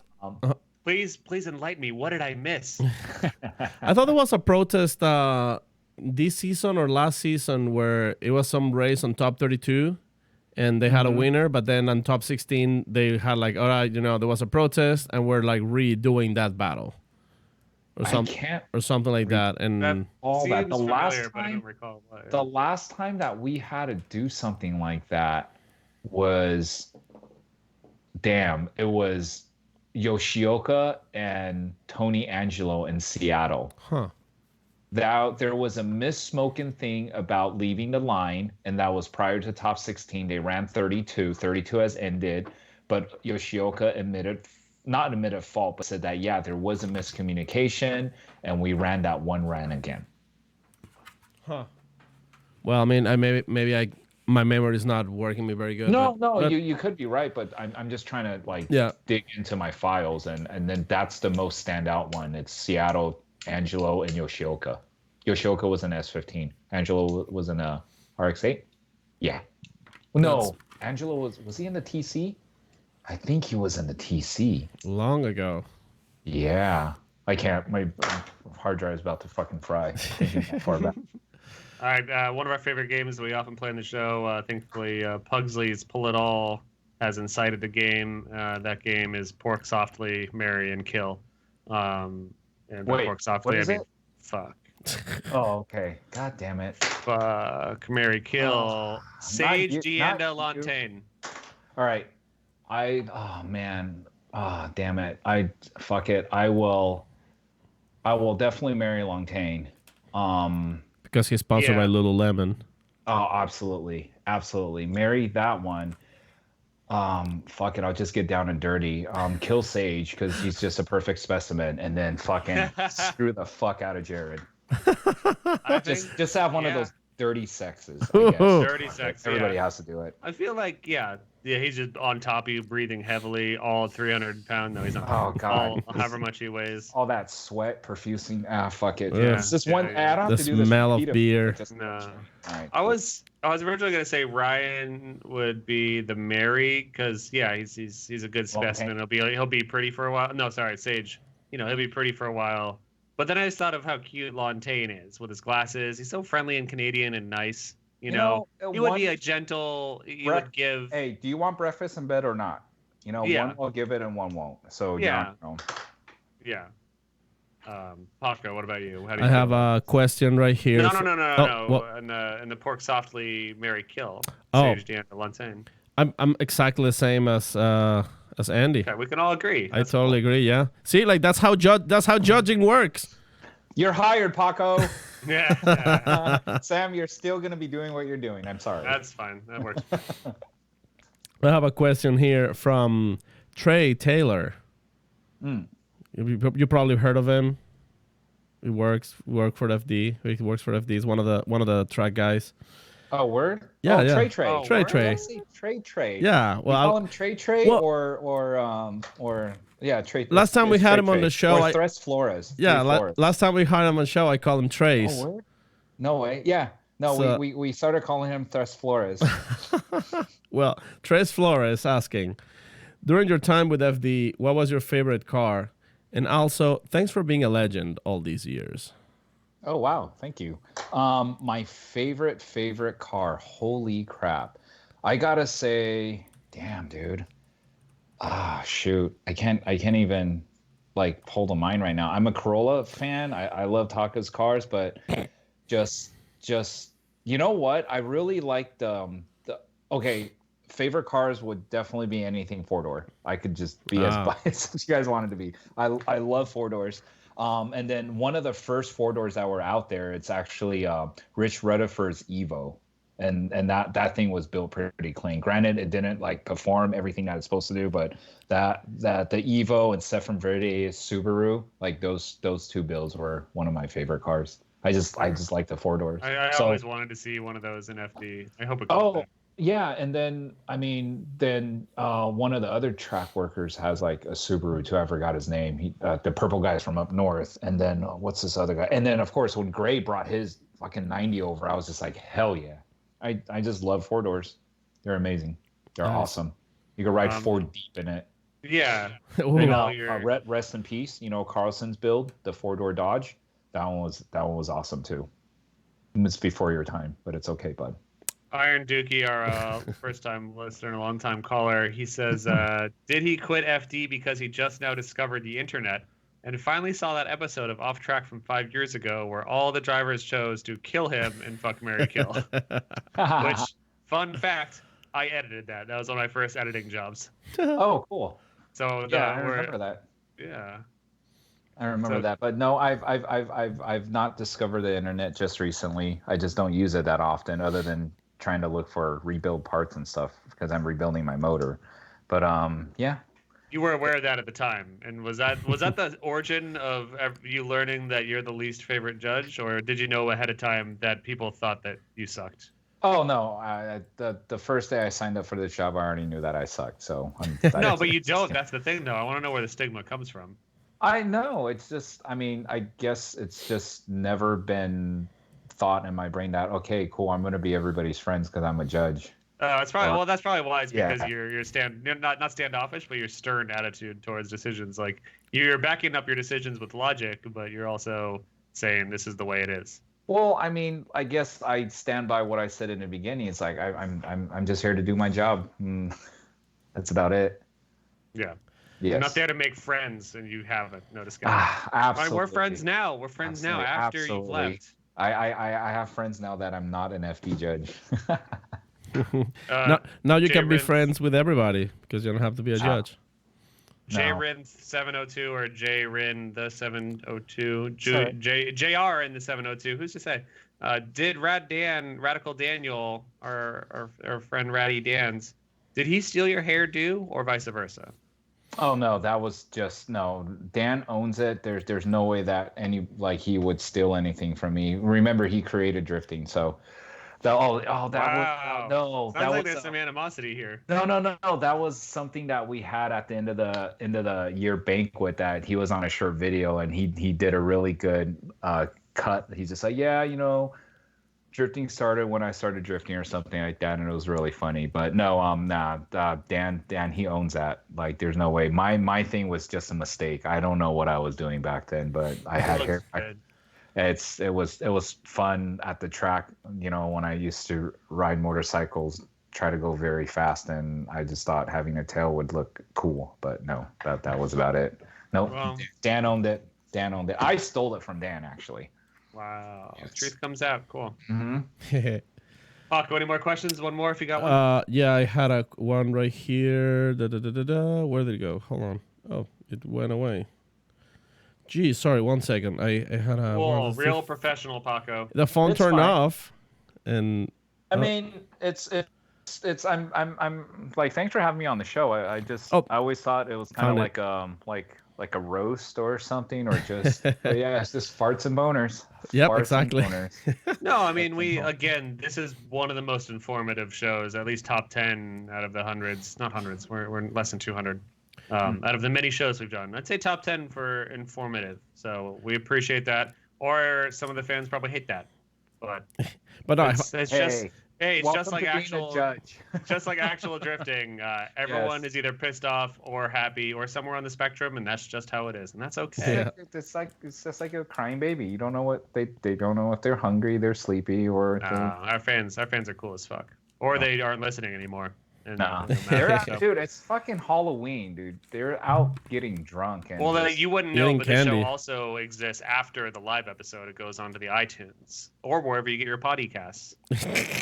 No, I did download one of the shows and I'd listened to it on the run and I ran my fastest mile. Yeah. Yes. So listen to it more. All right, 2 more super chats popped up. We're going to read these and then say goodnight. Yes. Paul Velichkov says, Andy, who do you want to see replace you as a third judge here in the States and also in Nippon? Excuse me, what's the second one? In Nippon, which is Japan for Japanese people. Oh. For judges. replacing me? Yeah. Yes. I mean, again, it's Robbie is the next best person there. There's a lot of people that we would want them to be a judge, but we don't even know if they want to be a judge. You know, it's easy just to say like, "Oh, you guys could get this person to be a judge." Well, it's there we go. The Paco. answer is no. There we I go, don't. Paco. I don't want to.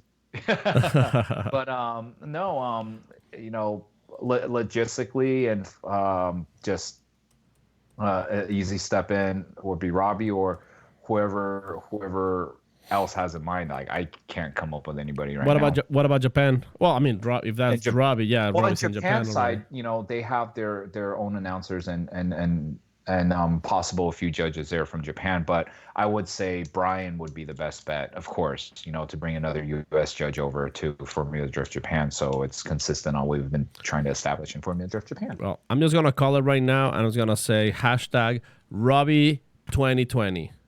Mm-hmm. And granted, you know, there's times that you may think it's not an easy seat to sit in, and it's not an easy job to do. A lot comes with it, and again, a lot of people would be like, "Yeah, this person would do good, that person would do good," but fuck it? Does Robbie even want to do it? That's another question too. It's up to him. People on YouTube are saying that Robbie is already a judge in Japan. No, he is a judge in Japan. That's why I said another person to replace me would be. It's either another Japanese judge on their side, or it would be Brian Eggert, which I would agree with having Brian Eggert out there to stay consistent as having a U.S. judging panel. Nice. Mm-hmm. And the last super chat question, and before we go to bed, from Stay Sideways. Yeah. Work. What teams have the biggest rivalry? Who do you think has the biggest rivalry? Dude, I honestly don't know, man. Like He stays out of that biz. No. Like honestly, we're hired by FD as like contractors, right? We're 1099 tax. How about that? Like I'm a judge. I don't work in office. I don't know anything. And we're always trying to know about all the nitty gritty and all the stupid stuff. Well, if you listen to our podcast, you'd know all the stupid shit. Yeah. Damn it. So what have I missed for the past 14 years then? What's the best rivalry or the best team rivalry out there? The only one that I could know from last round is, I don't know, like the video showed Dean going up against, you know, Castro's car, but that's just that one instant. Like, is there such thing as big rivalry, or, you know, like what JR and Chelsea, they're in the same team. Yeah. more I'm trying than to think of like rivalry for superiority, and granted the points obviously spoken Peter and Dean's part, but I'd say large professional teams. I kind of see like, and then again, like there's not an emotional rivalry that I see, but I see like RTR versus Wardhouse a little bit because they're like professional high-end teams. Yeah. But you could also say Papadakis versus Wardhouse because they're like opposite kind of team structure almost. Papa being just a very small, tight crew. Yeah. So you could say anyone against Wardhouse is a rivalry. Yeah. I mean, hey, granted, like I was even asking other guys, I was just like, I thought they liked James. Now they don't like him anymore. I guess that's just how things are, right? Well, it's the Forsberg effect. Forsberg was the people's champ for a while, and then when he won 3 championships, they're like, "Fuck you, Forsberg." So you don't want to win 3. That's your problem. Win 2, and then just be the bridesmaid, right? Yeah. Jesus. So who? I mean, everybody always loves Forrest because it's Forrest. Mm-hmm. Then I mean. So who are they rooting for a champion next year? I think Chelsea is now the people's champion because he honestly puts down the favorite runs. Like I like watching him maybe the most right now in FD. And he puts down those runs where there's certain stuff that we want to give points to, but we can't because it's not a category. You know, like it's that type of stuff. Granted, he did have Backy without losing too much speed. Absolutely, but it's not perfect, but it's the best that I've seen so far. Stop messing with your collar. I was trying to untangle my. Yeah, you're done. He's being a cat. Oh, but no. don't know the biggest rivalry and stuff. For the longest time, it's funny because during the drivers' meetings, you guys might not see it much, but like there was like little bickering back and forth between JR and JTP.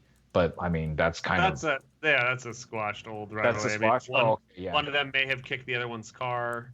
Oh no, yeah. JTP was an angry guy, but then last show we talked to him. He said he's not angry anymore and he's happy boy. Vaughn's in a different place. He's a dad now. He's got dad strength.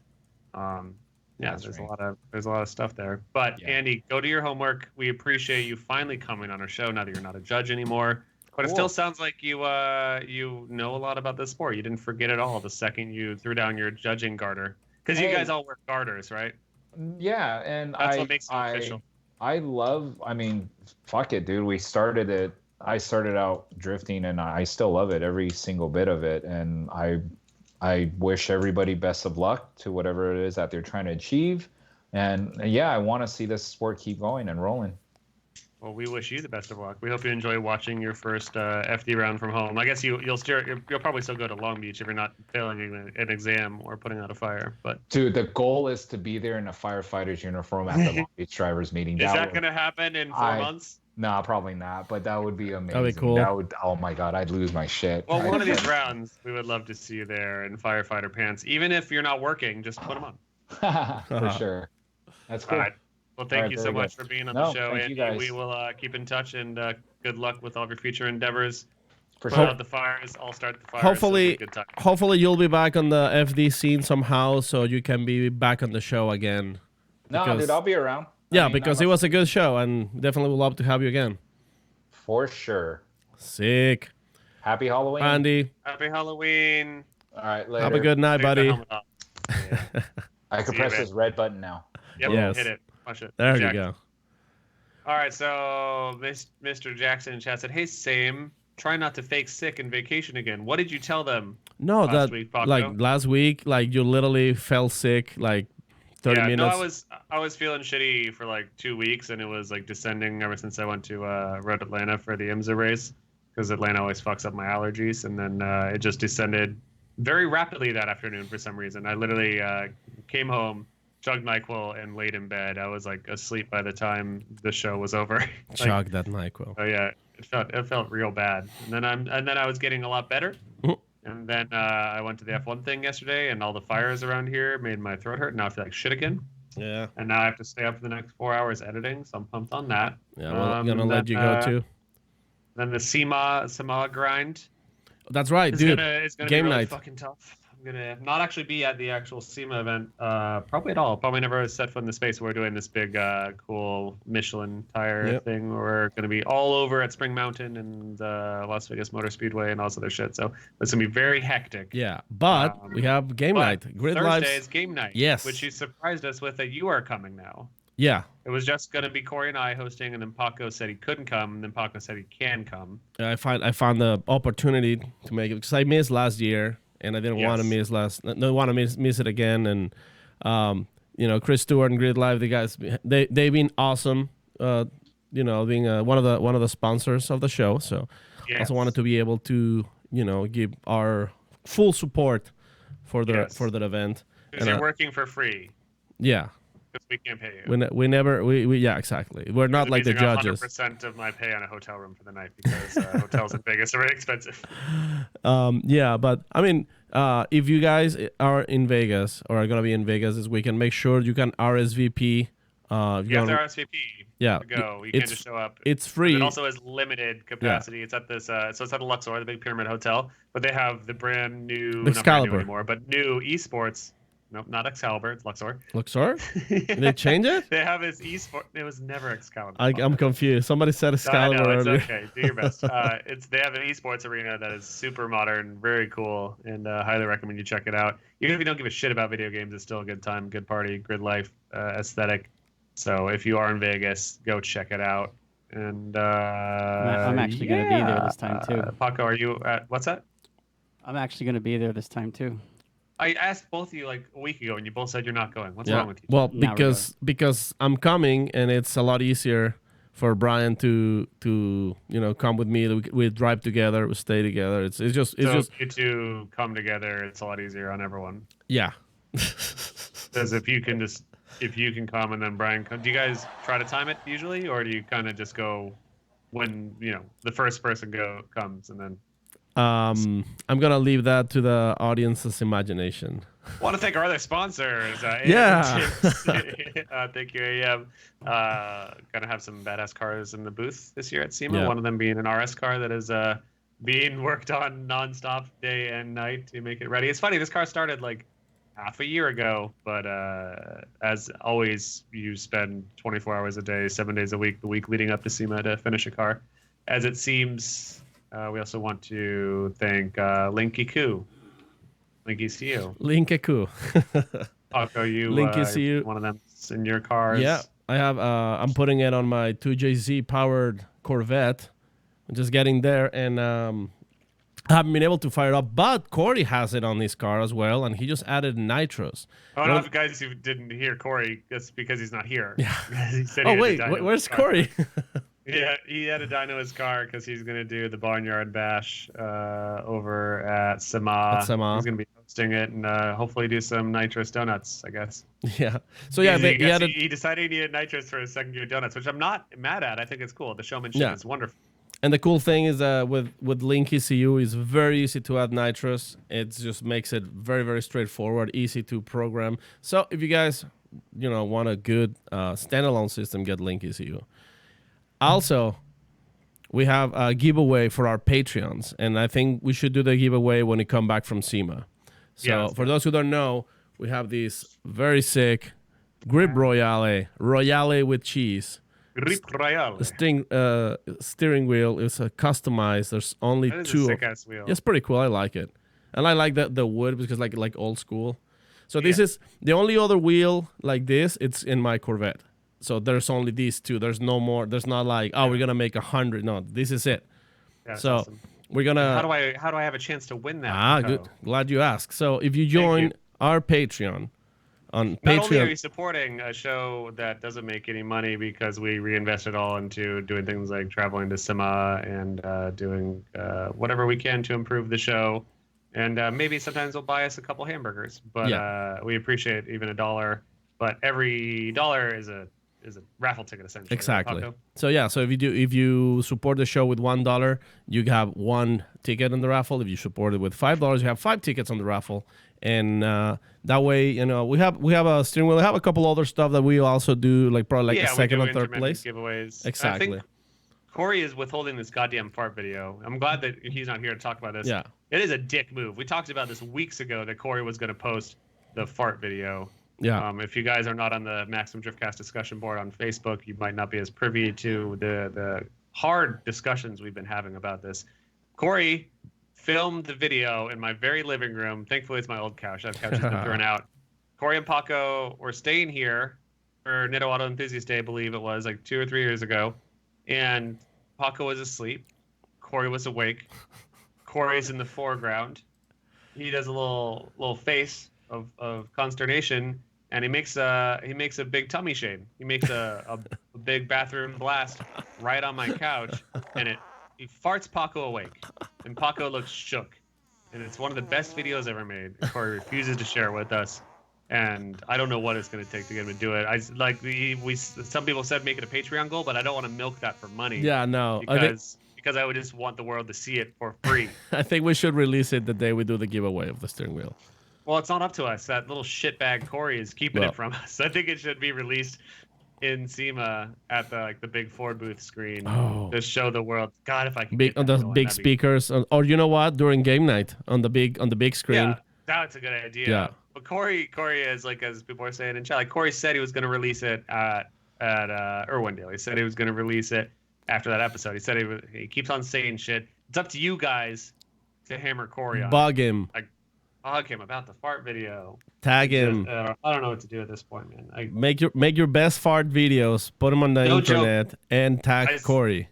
I spent like 45 minutes going through all the videos on my phone trying to see if I somehow got the video and he saved it and had him send it to me. I did not have it. I might just recreate it with like animation or something, or stick. I don't know. You can do a dramatization. Yeah, we'll recreate with a forensic recreation. And it's all in black and white and like stutter movement. Yeah. So, well, let's get that video on. Oh, by the way, Sam, do you notice what's behind us? Yeah, the White Claw. Yeah. Oh, you finally got. For some reason, I thought it's always been there, but that's our gigantic White Claw. Yeah, I was hiding at Corey's shop, so I went to get it today. And unofficial sponsor of the show. And at this point, they have no reason to sponsor us or give us free product because we just endorse them so heavily. But White Claw, if you'd like to be a pro, please hook us up. What sucks is that I've been drinking Smirnoff Ice today because that's good. I ran out of Claw. You sick fuck. I mean, I was being icing myself. Oh, brother. All right. Well, I'm going to go to work. Thank you, Big Balls and Paco. I guess I'll see you guys on Thursday if I don't run. You look like a very cute kitty today, Sam. Good job. Thank you. Stephanie did the makeup. I did nothing. Oh, I did drive to work wearing my drive outfit, blasting Kavinsky. It was cool. Like I almost didn't wear a costume at all today because I already did a costume. It was denim, Brittany and Justin from the 2001 MTV VMAs, as you can see some places. And, that went over fine, but I can't do that solo. Yeah. So I decided to wear this drive jacket, which I think Paco you got for me like 5 years ago. Yeah, that was a birthday gift a long time ago. Show them the back. Show the back of the jacket. Oh, if you guys aren't aware, it's got the Scorpione back there. It's a sick jacket. But I realized that this is the one day of the year that I can wear the drive jacket and the drive gloves and blast Night Call by Kavinsky while driving my car really fast and not really be judged overly heavily by doing so. And it was wonderful. I did it on the way to work and the way home from work. Sick. Actually, I think I did a little gram of it too. I don't know. I was driving. Nice. Yes. All right. Well, I guess let's go to bed. You go to work, Sam. And I'm imagining there's not gonna be a show next week because we're all gonna be at Samoa. So sorry, we might do some other content. Maybe we'll try to go live for something or something. Yeah, we'll try to do busy something. As fuck. Yeah. Paco will be able to post. Maybe Corey will do something in the middle of his barnyard bashing. But we'll see. All right. Thanks. Well, thanks, Brian. See you next Thanks, Tuesday. Sam. See you guys. Have a good night. Adios.